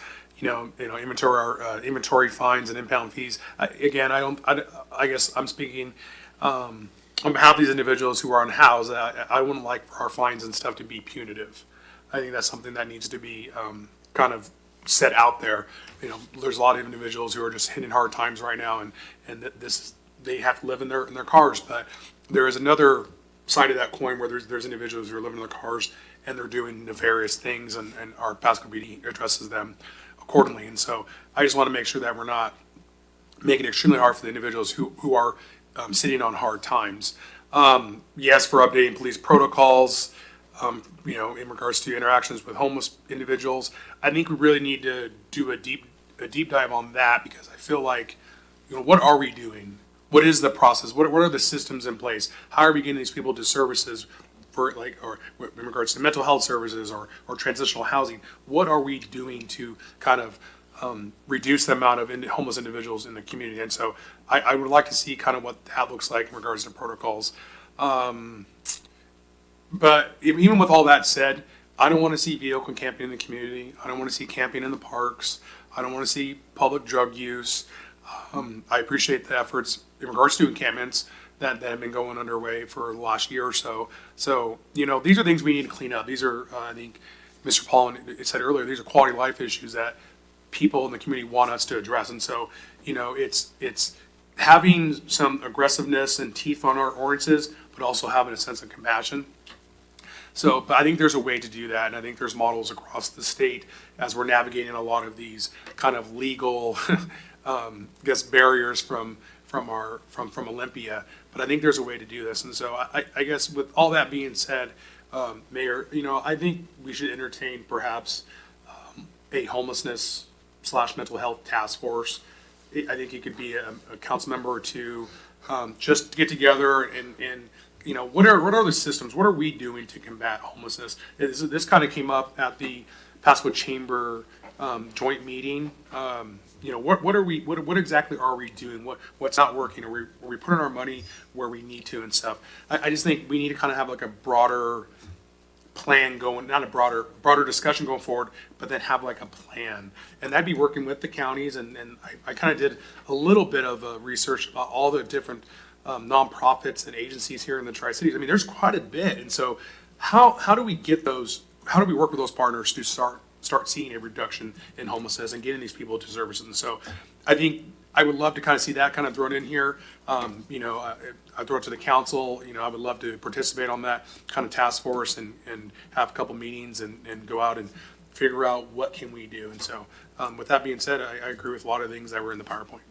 Thank you, Mr. Campos. Yeah, I appreciate the presentation as far as all the information you've given me. And I with the recommendations, one, absolutely. Two, this is definitely a issue that the city wants to see us address. With number two, as far as the police department, just some things to consider. I mean, some of the questions that I kind of just top of my head was thinking like, how will officers determine on the spot in real time whether that vehicle is a homestead? What is the kind of like the protocol that they will go through that training, whatever? Like, how would they be able to make that judgment call right then and there? So we'd like to see something about that. Also, what would be kind of the gradual steps that is in when that happens? Are we going to go straight into citation and impound? Are we going to do maybe outreach first and then a warning and then maybe citation? I would want some clarity as far as what does that enforcement look like with that. And then as far as number three, I just wrote some things down. I think the ultimate goal is that we would have that public safety, but also as Councilman Perales says, we got to also have compassion. And so it's also connecting people to those services. And so looking at all these different scenarios, vehicle, camping, we got to make sure that we are kind of, I would love to see a tiered enforcement approach where we are first making that contact, doing the outreach, working through that with them. Also with the camping in public parks, I'm also with that. Strict enforcement in parks, especially around the kids' areas and the sports fields. No overnight camping. And as far as the public use of illegal drugs, strong enforcement for unsafe conduct. and then making sure that we are connecting those that are doing that to the diversion programs that we have in the area, partnerships with the community, and get in there. And then finally, the encampment cleanups, making sure that not only do we do that, but also giving some notice. I don't know if that's 48 hours, 72 hours, just some type of notice, I think, would be beneficial for both parties. Thank you. Mayor Pro Tem Milne. Thank you, Mayor. Yeah, I appreciate the discussion. I will say, as a member of leadership, Tri-Cities, Class 22, best class ever, I will say that there's a lot of things out there if people want to get off of homeless. I know as an individual, you you hear like the bad story of the person losing everything and living in a car. There's those outliers, but overall, if you need really help, there is a lot of things that can help people get out of the situation they're in, but they can't be on drugs, they can't be drunk, they can't be doing all these other things. And unfortunately, there's a majority, not say a full of them, but that does want to live the lifestyle that they're living, and then on top of it, they park next to businesses or behind businesses, they break into the businesses, steal. I know firsthand on that one. So again, I'm with Mr. Councilman Cotta on this one again, that we need to do what we can. I do understand compassion, but on the other hand, it does affect people coming into Pasco when they see these campments, they see these broken down vehicles. We need to do everything we can to encourage jobs, to encourage retail sales in Pasco specifically, and so that's why I'd like to see we come in line with whatever we can to make it as less of a nuisance as possible, and that's my 2 cents on all this. Thank you. Back to you, Mr. Cotta. Yeah, I wonder if the task force that Chief Cooks puts together could make a recommendation on how additional cannabis dispensaries might influence homelessness. Homelessness is up 35% in all the states that legalized marijuana. Thank you. Councilmember Figueroa. Yeah, definitely agree with the first recommendation. As it comes to the second one, I know that there's been different municipalities who have started implementing, kind of like at large, what we call it like an alternative response team, where either they pair, law enforcement officers with, a licensed mental health individual to kind of address some of these calls, because it's also important what look are they getting when they call, or, when people are, either in their RV or in their car. We do want to separate those who are falling on hard times, but those who are like the repeated offenders, I think we all know who those are. We kind of see them in our streets, kind of they move every 3 to 4 days from different locations, right? So we want to make sure that, we don't empower those folks, but the ones that do need the help, we provide them with good services, right? So I think that I would like to kind of see some data on how those different law enforcement agencies kind of operate, and, what their level of success has been, because I know that that's kind of a big thing coming up. And so maybe that might help some of, when you dispatch different officers, that might save you 1 or 2 on these calls. And then, number 3, definitely on board of making sure that everything is good and tight. The biggest thing is, I know that kind of there's still some in the works, but let's say a car does, get impounded or whatever, like how much time frame does it take where they kind of like, it's no longer their vehicle? And then what can the city do? Can we like provide a program where like, hey, we can't sell them, we can't make nothing off of it, but like maybe provide if you don't have a car, come check out the lot and see if you like one, and, make it use. For some of the folks that have, those needs, I think, I don't know, that might go into recycling, who knows? But just thinking about, outside the box creative solutions. So just kind of my 2 cents on that. Thank you. Before I weigh in, Chief Crowley, I'm going to actually put you on the spot because I think you probably have a pretty good answer for Mr. Figueroa's number 2 point as far as what Mr. Davis has going on out there, and you at Franklin County Emergency Management, the office space there for your intervention team for people that are in need of services. If you could talk about that for a minute. Sure. Are you referring to our Resource Navigator program? Sure. So we have 2 behavioral health specialists and a Resource Navigator. They work as a team, and they go out and they help community members. We get referrals from our crews, from police departments, from any other resource out in the community that identify individuals that need help, that don't need to necessarily go to jail or go to the hospital, and they help them find the resources they need, such as getting shelter, getting food, stuff like that. So that's the program we have currently in place, and it's been in effect for several years now. Thank you, appreciate that. Yes. Sorry, the names up here don't quite match up. Yes, I was wondering why Mr. Hebden wanted to weigh in on this, but Chief Cook, by all means, if you would, please. Yeah, it's important to know that Pasco has been following the current case law that's been happening closely, and making sure that we are not violating people's rights and causing them homelessness. We also have implemented some places to return homesteads back to their owners if that is the direction that the court goes with that. We did have a couple of them that were impounded at local businesses that was very expensive to deal with, and we have a city solution to that we're using now. And I would love to prepare. Staff has been working on lots of different pieces of the things that we're doing with homelessness over the last several years. So staff is working on collecting those all into one thing. And I don't know what that's going to look like yet, but we'll have all that in one pack.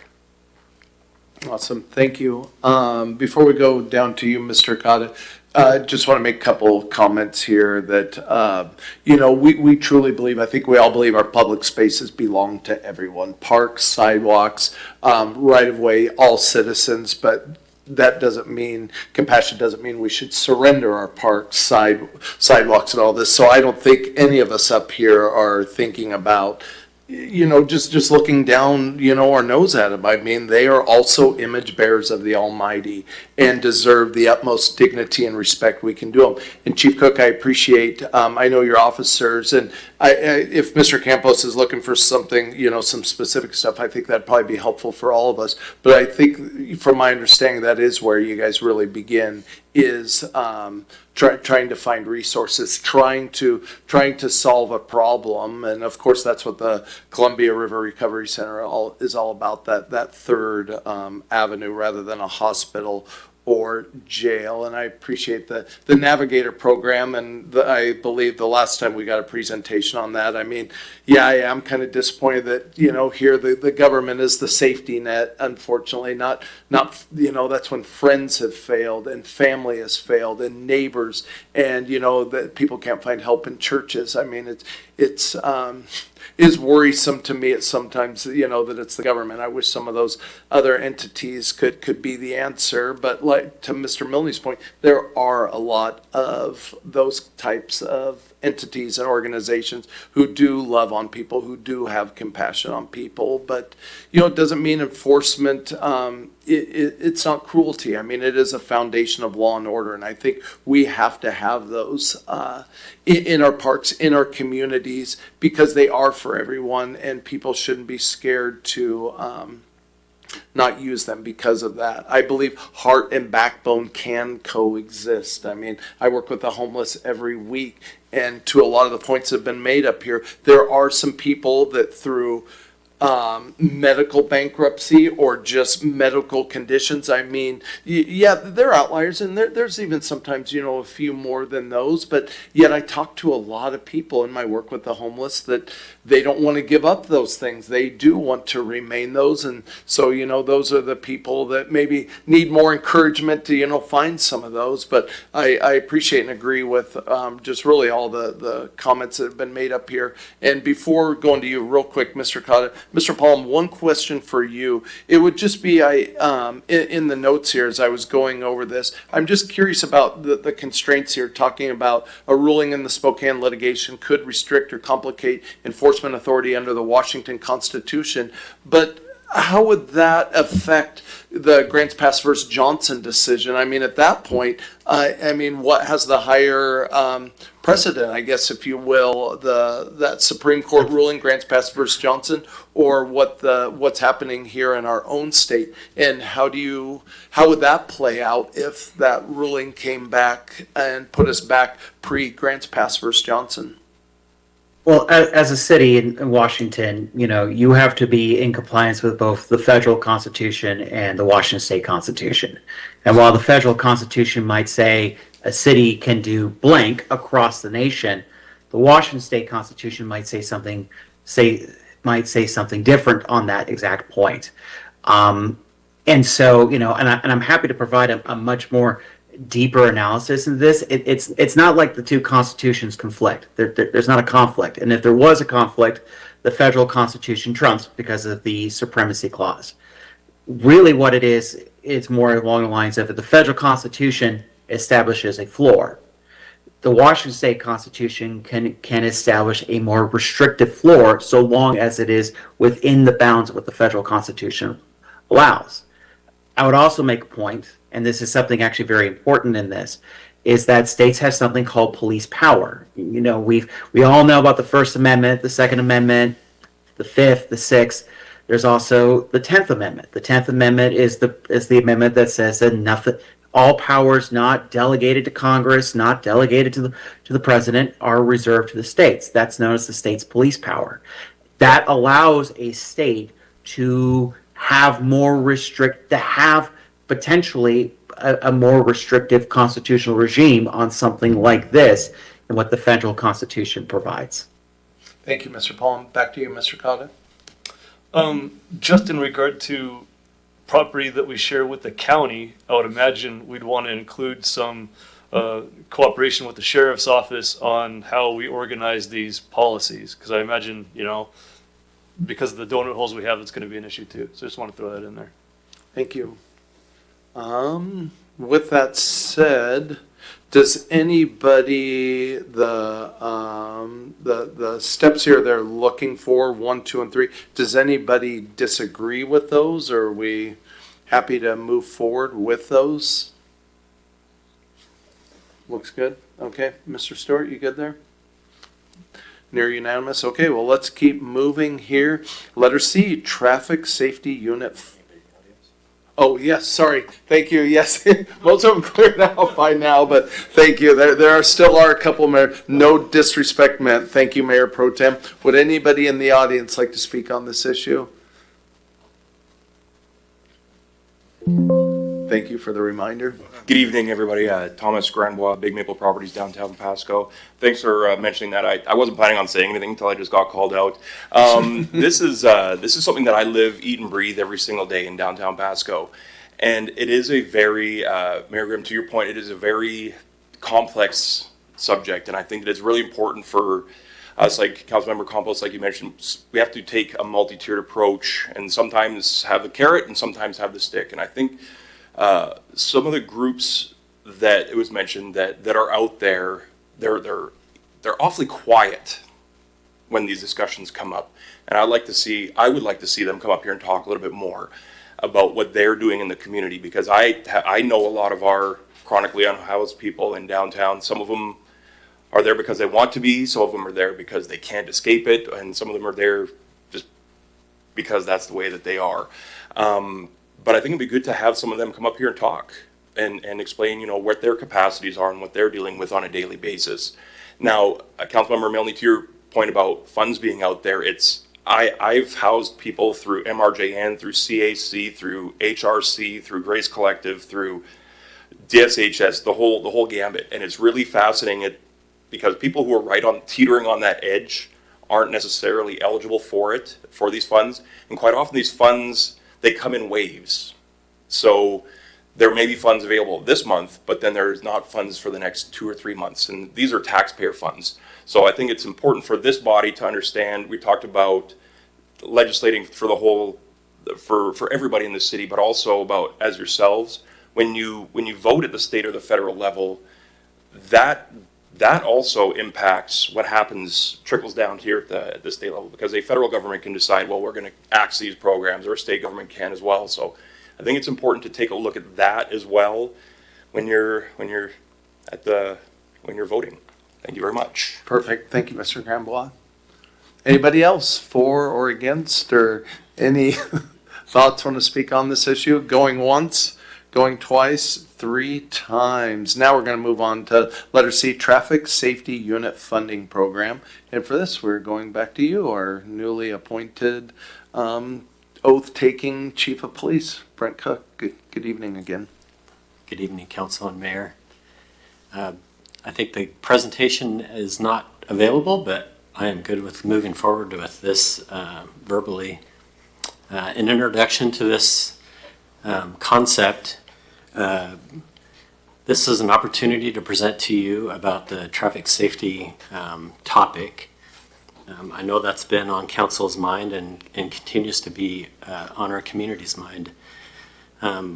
You've received presentations in the past by Lieutenant Decker on traffic-related statistics and funding opportunities like state traffic safety grants. Tonight's presentation will focus on proposed traffic safety program, different than a actual unit. To begin with, tonight's presentation will focus on Pasco's efforts to support what we're already doing. The purpose of this funding, or the source of the funding, would come from the red light revenue. This is authorized and appropriate use of the revenue at Council's direction, and it aligns with Pasco's growing community needs and established safety priorities. An overview of the vision that I have for this unit is, or for the program, is to use it much like we are getting the traffic safety stuff and support the things that we are doing when we have staff available. Not necessarily to add FTEs to do that, but to support with the funding that is available and the staff that we have. So I will propose to you and present to you that funding structure and how we will evaluate moving forward. What's needed right now, Pasco's continues to grow, and with that growth comes great demand on our transportation system and our public safety resources. We see more vehicles on the road, more intersections being built, and additional lane miles being added all the time. Patrol officers balance traffic enforcement with responding to calls for service, limiting the time available for consistent, proactive traffic enforcement. As the city expands, proactive traffic safety efforts are sustained and are difficult to sustain and are more difficult to deploy with consistency, while at the same time maintaining the patrol operations. This growing gap is exactly what this traffic safety program is designed to assist us with. A dedicated traffic safety program. Currently, our patrol officers balance the emergency calls, investigations, and numerous community safety tasks. Their ability to conduct proactive activity is increasingly limited. This traffic safety program allows us additional opportunities to focus exclusively on traffic safety using data-driven deployments, high visibility enforcement, DUI patrols, and speed enforcement tools proven to reduce crash and dangerous driving. Importantly, this program complements our patrol functions. It does not replace it. Patrol remains focused on emergency response and community policing, while the traffic safety program supports a sustained proactive enforcement effort for our growing city. The city already has a clear legal authority and policy direction supporting this investment. Washington State law and Ordinance 4392 authorize the use of automated traffic safety camera revenue for roadway safety once the red light program costs have been covered. Additionally, the Transportation System Master Plan, the Transportation Improvement Program, and the Comprehensive Safety Action Plan all identify traffic safety as the priority and recommend strategies such as speed enforcement, DUI, and high visibility operations as tools to make an impact. The traffic safety program is one mechanism that allows us to further implement those identified priorities. The traffic safety program that I envision will operate as a dedicated data-driven enforcement program. Officers will use crash trends, violation data, focus on enforcement where it has the greatest impact. These activities will include the things that I have mentioned. The performance will be measured through reductions in crashes, reductions in injuries, and high-risk driving behaviors. The program will include financial oversight and regular reporting to ensure that the funds are being used responsibly and within the fund's capacity so that we don't overspend what is available in that fund. And in accordance with Ordinance 4392. All deployment decisions will be guided by alignment with the traffic safety goals. We will measure success through this program with clear outcomes, including the reduction in those injuries and the data that's coming into engineering as well as into our system.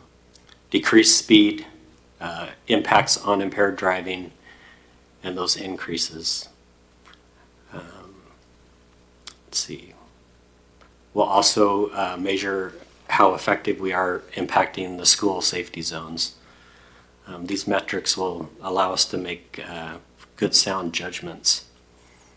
The community will benefit from this program by visibly seeing more enforcement action occurring. By focusing on speed and impaired driving and intersection safety, we will impact those high-risk behaviors.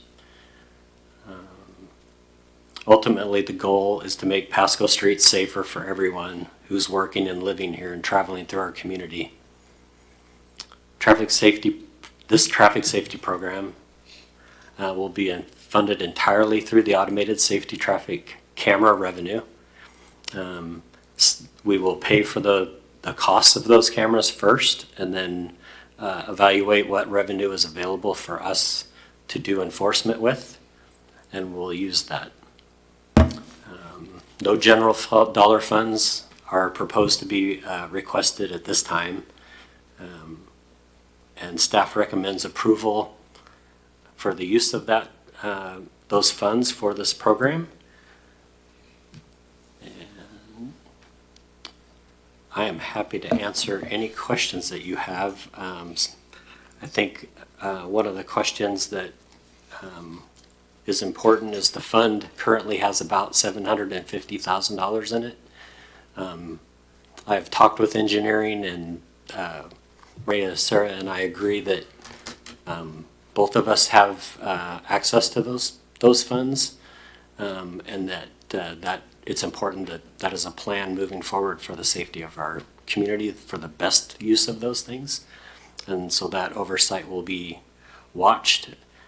Currently, it doesn't appear to be a fund that can sustain like a unit like I would like to see. Obviously, the goal would be to have 2 or 4 traffic units working traffic full-time within our city. But that fund isn't currently maintaining a balance or an income that would support that at this time. So I'd like to see how the stats can be improved and the safety of our community with the use of some of it. And I think that will give us a good idea about the future of traffic unit as a dedicated piece of our tools. And with that, I'll answer a question. Thank you, Mr. Cook. Councilmember Perales. Thank you. That $700,000, how long has that been accumulating? Has that been a couple of years since the start of the program? I think it has been a while. Perhaps Director Kevin can do that. Yeah, it came into existence beginning in 2021 and has accumulated that 750,000 since then. Do we know how much yearly we're generating in revenue? I don't want to divide it by the amount of years. I'm sure it fluctuates. Can you repeat that? How much money is it generating per year? Oh, If it's fluctuated over time, I think, yeah, it's fluctuated. I can get back to you in just a second. Let me pull that up. Okay. Yeah, I mean, when you say units, do you mean 2 officers, Chief? Okay. Yeah, no, I would like to see how much it would cost for 2 officers and see kind of what revenue we're getting and to see if it could sustain at least 2 officers. Because one thing, excuse me, about, excuse me, any, sorry, but any, expense that we should have some recurring revenue.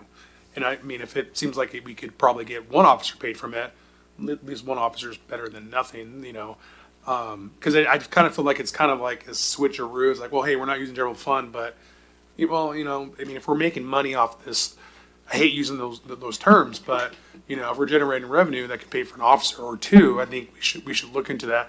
And maybe we're not doing enough. I know one thing that we haven't really talked about is automated traffic cameras, putting them up by the schools.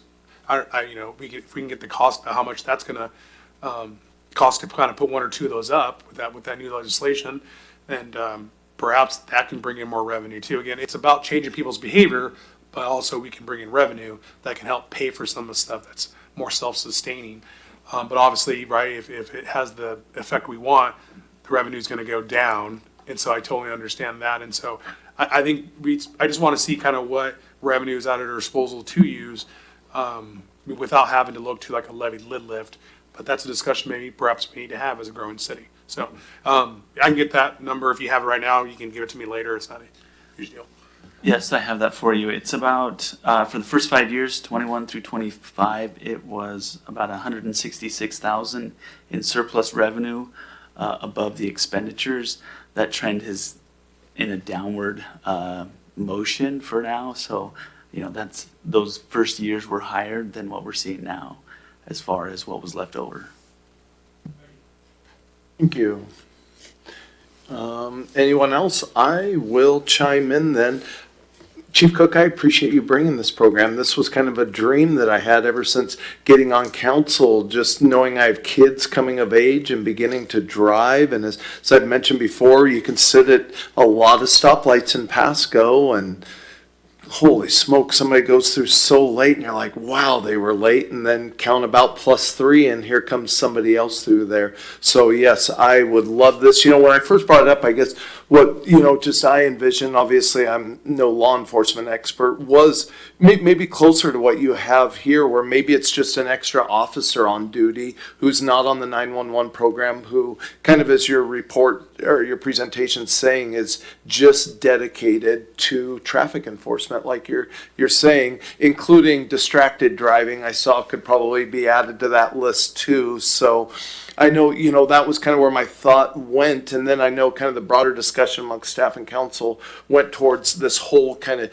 unit with like a sergeant plus a few officers. And of course that ballooned to, close to, that whole $750,000 in 1 year. And obviously we just don't have the funds for that. As much as I would love that in the city, I know there's a lot of other community members. And as we go through the budget process, we're going to be talking about priorities and where we want to spend money. And I know there's just not money for things like this, but this does, I believe, get us closer to at least a start. And I appreciate you doing that and looking at some of this outside the box thinking to fund this program, to, put that extra officer on, or however you deem that's best. And I'll be honest with you, I mean, yes, it helps with crashes and injuries and other things, but I think it's also just a preventer of crime. I mean, when people see a police presence, when people see cars pulled over, I mean, they're think, wow, it's like cops are everywhere around here. I don't want to go steal from Milne or Grimm. I don't want to go break somebody's window or vandalize. Shoot, let's go across the creek or whatever, man. They aren't. But no, I think there is a real win for this, as far as it does. Is that, you guys, as I was coming to council tonight, a little worried that I was going to make it here on time. I just kind of drove right with 3 mini bikes right in and out of the bike path or the bike lane. Then they kind of came into traffic and sat behind me at the light, and then realized, oh, we don't have to sit behind this big green thing or whatever. We can just go right around. And they just kind of kept zooming. And it's, it's just inherently dangerous. I feel bad for a driver who doesn't realize maybe they're coming up and they, oh shoot, that's my right, and go over, and those kind of things. And, suddenly there's three little mini bikes into the side of a car. And so, yeah, there is a lot of work out there to do, Chief, and I appreciate you taking it on to do it. And I think this is a great step in the right direction. So I really, really appreciate your work on this. Any other questions, comments from council? I just have one. Oh, thank you, Mr. Yeah. Figueroa. Under the risk considerations here that we have in front of us, there's 3 letters, and I'm going to focus on letter B, where it says lack of program definition.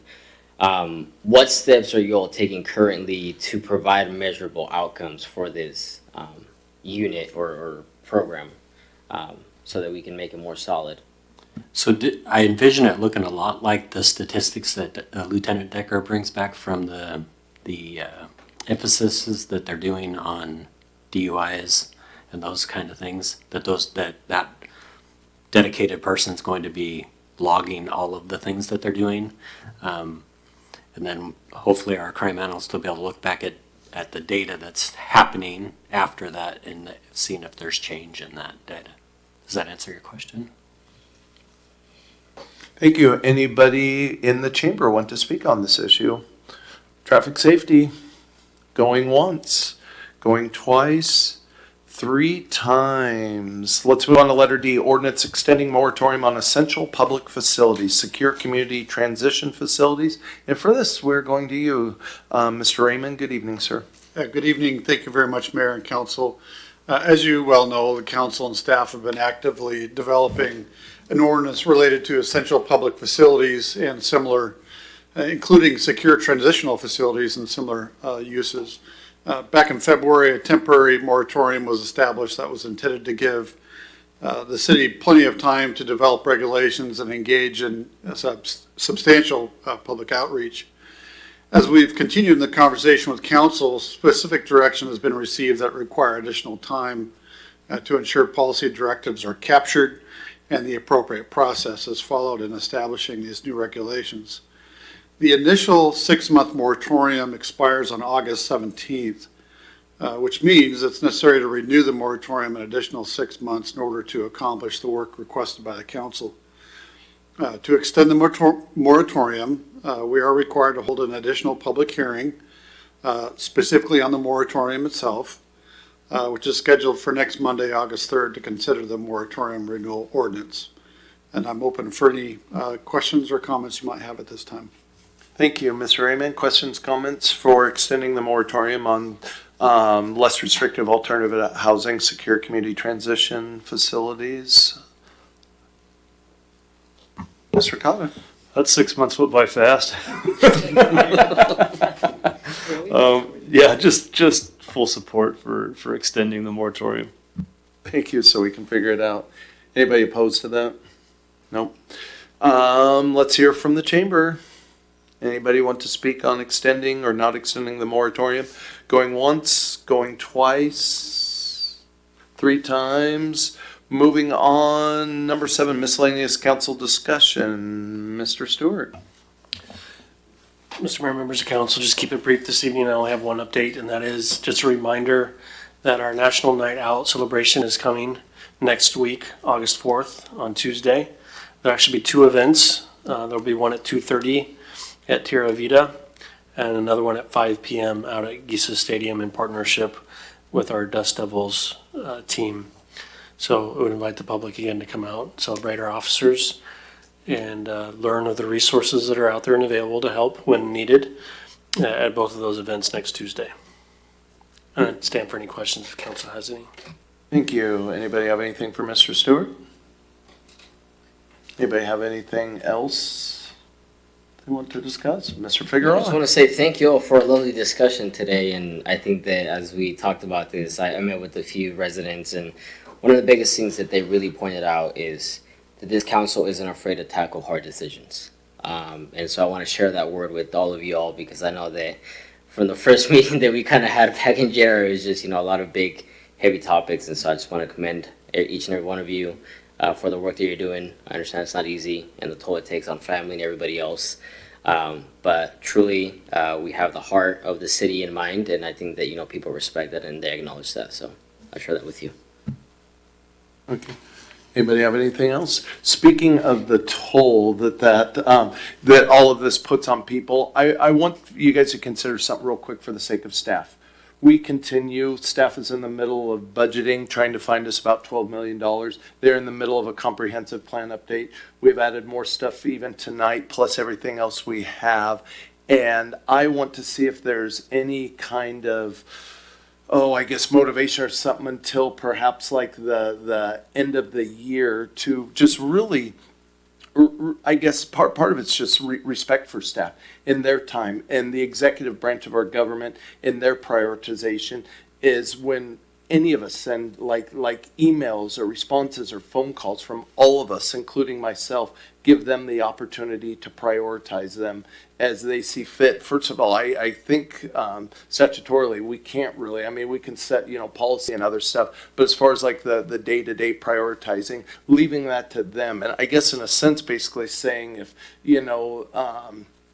a response maybe doesn't come as timely as we want or something like that. Doesn't mean these issues aren't important or we are literally representing people, but at some point we do need to give some respect. We have loaded them up pretty heavily with that. Not saying no one can reach out to them, statutorily we can't do that either, but just respecting their time, their prioritization. I believe they are working for our, executing what we want, but basically just saying, that there's not going to be any backlash or something like that, given how they prioritize the workload that we have given them, basically. Mr. Cotton. Yeah, different subject. Well, but- hold on. Let's stick Okay. with this one for just a second. And then really, you guys, this isn't just like a forever thing. I'm just envisioning this just until like the end of the year. Just till we get through this budget cycle, the comp plan update, and all the other stuff on their agendas. Really just what I'm thinking. Mr. Perales.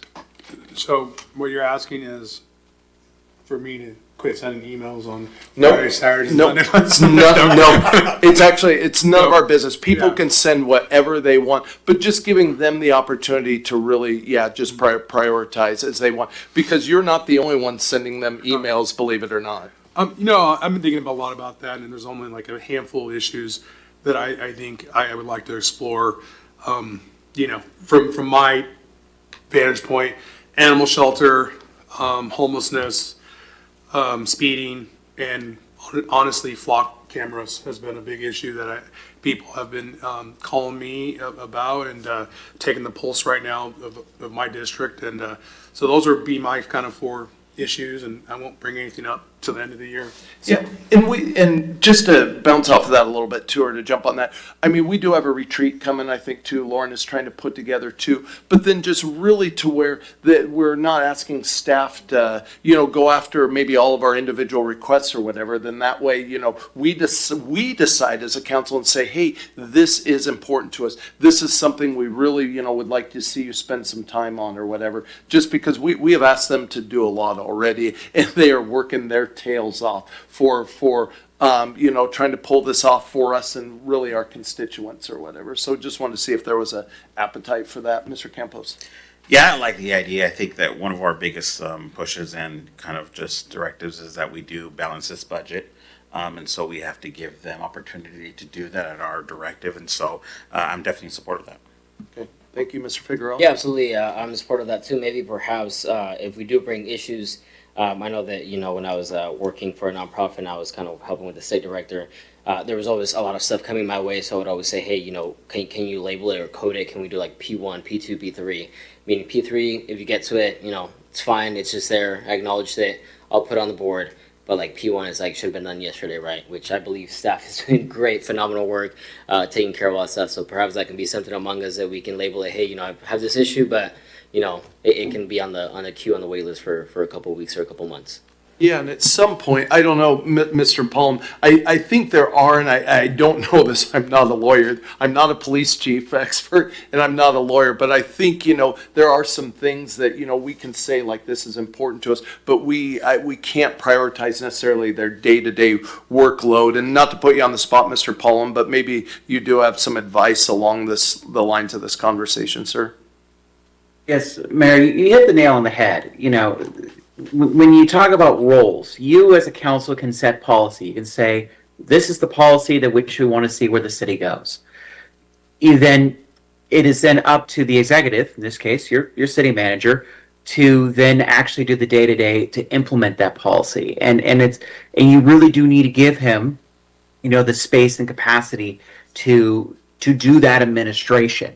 You couldn't, for example, say, you know, we want you to, you know, do this thing in this one department. Like, for example, you couldn't go to that granular.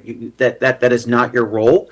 That is not, you don't have that authority. That lies with your city manager. And so think about your role in terms of the big picture policies that you want to see drive. Obviously, you also drive it in terms of like your budget, and you know, your city manager and your whole team is trying to develop a budget around your big time priorities. So they need to include those things. But when it comes to the actual implementation of it, got to leave that to your staff to make that happen. Thank you. That helps a lot. Yeah, and I guess just until the beginning of the year, I mean, let's reevaluate. We're continuing, even as of tonight, putting a lot on their workload, and just want to make sure that, yeah, they can balance what we really want them to do as a body is all. Thank you. Mr. Cotta, did you have something else, sir? No, in the name of that, we'll just table it. Not that important all of a sudden, Okay. Very good. Not seeing anything else. We are at number 8 this evening. It's 9:54. We are adjourned.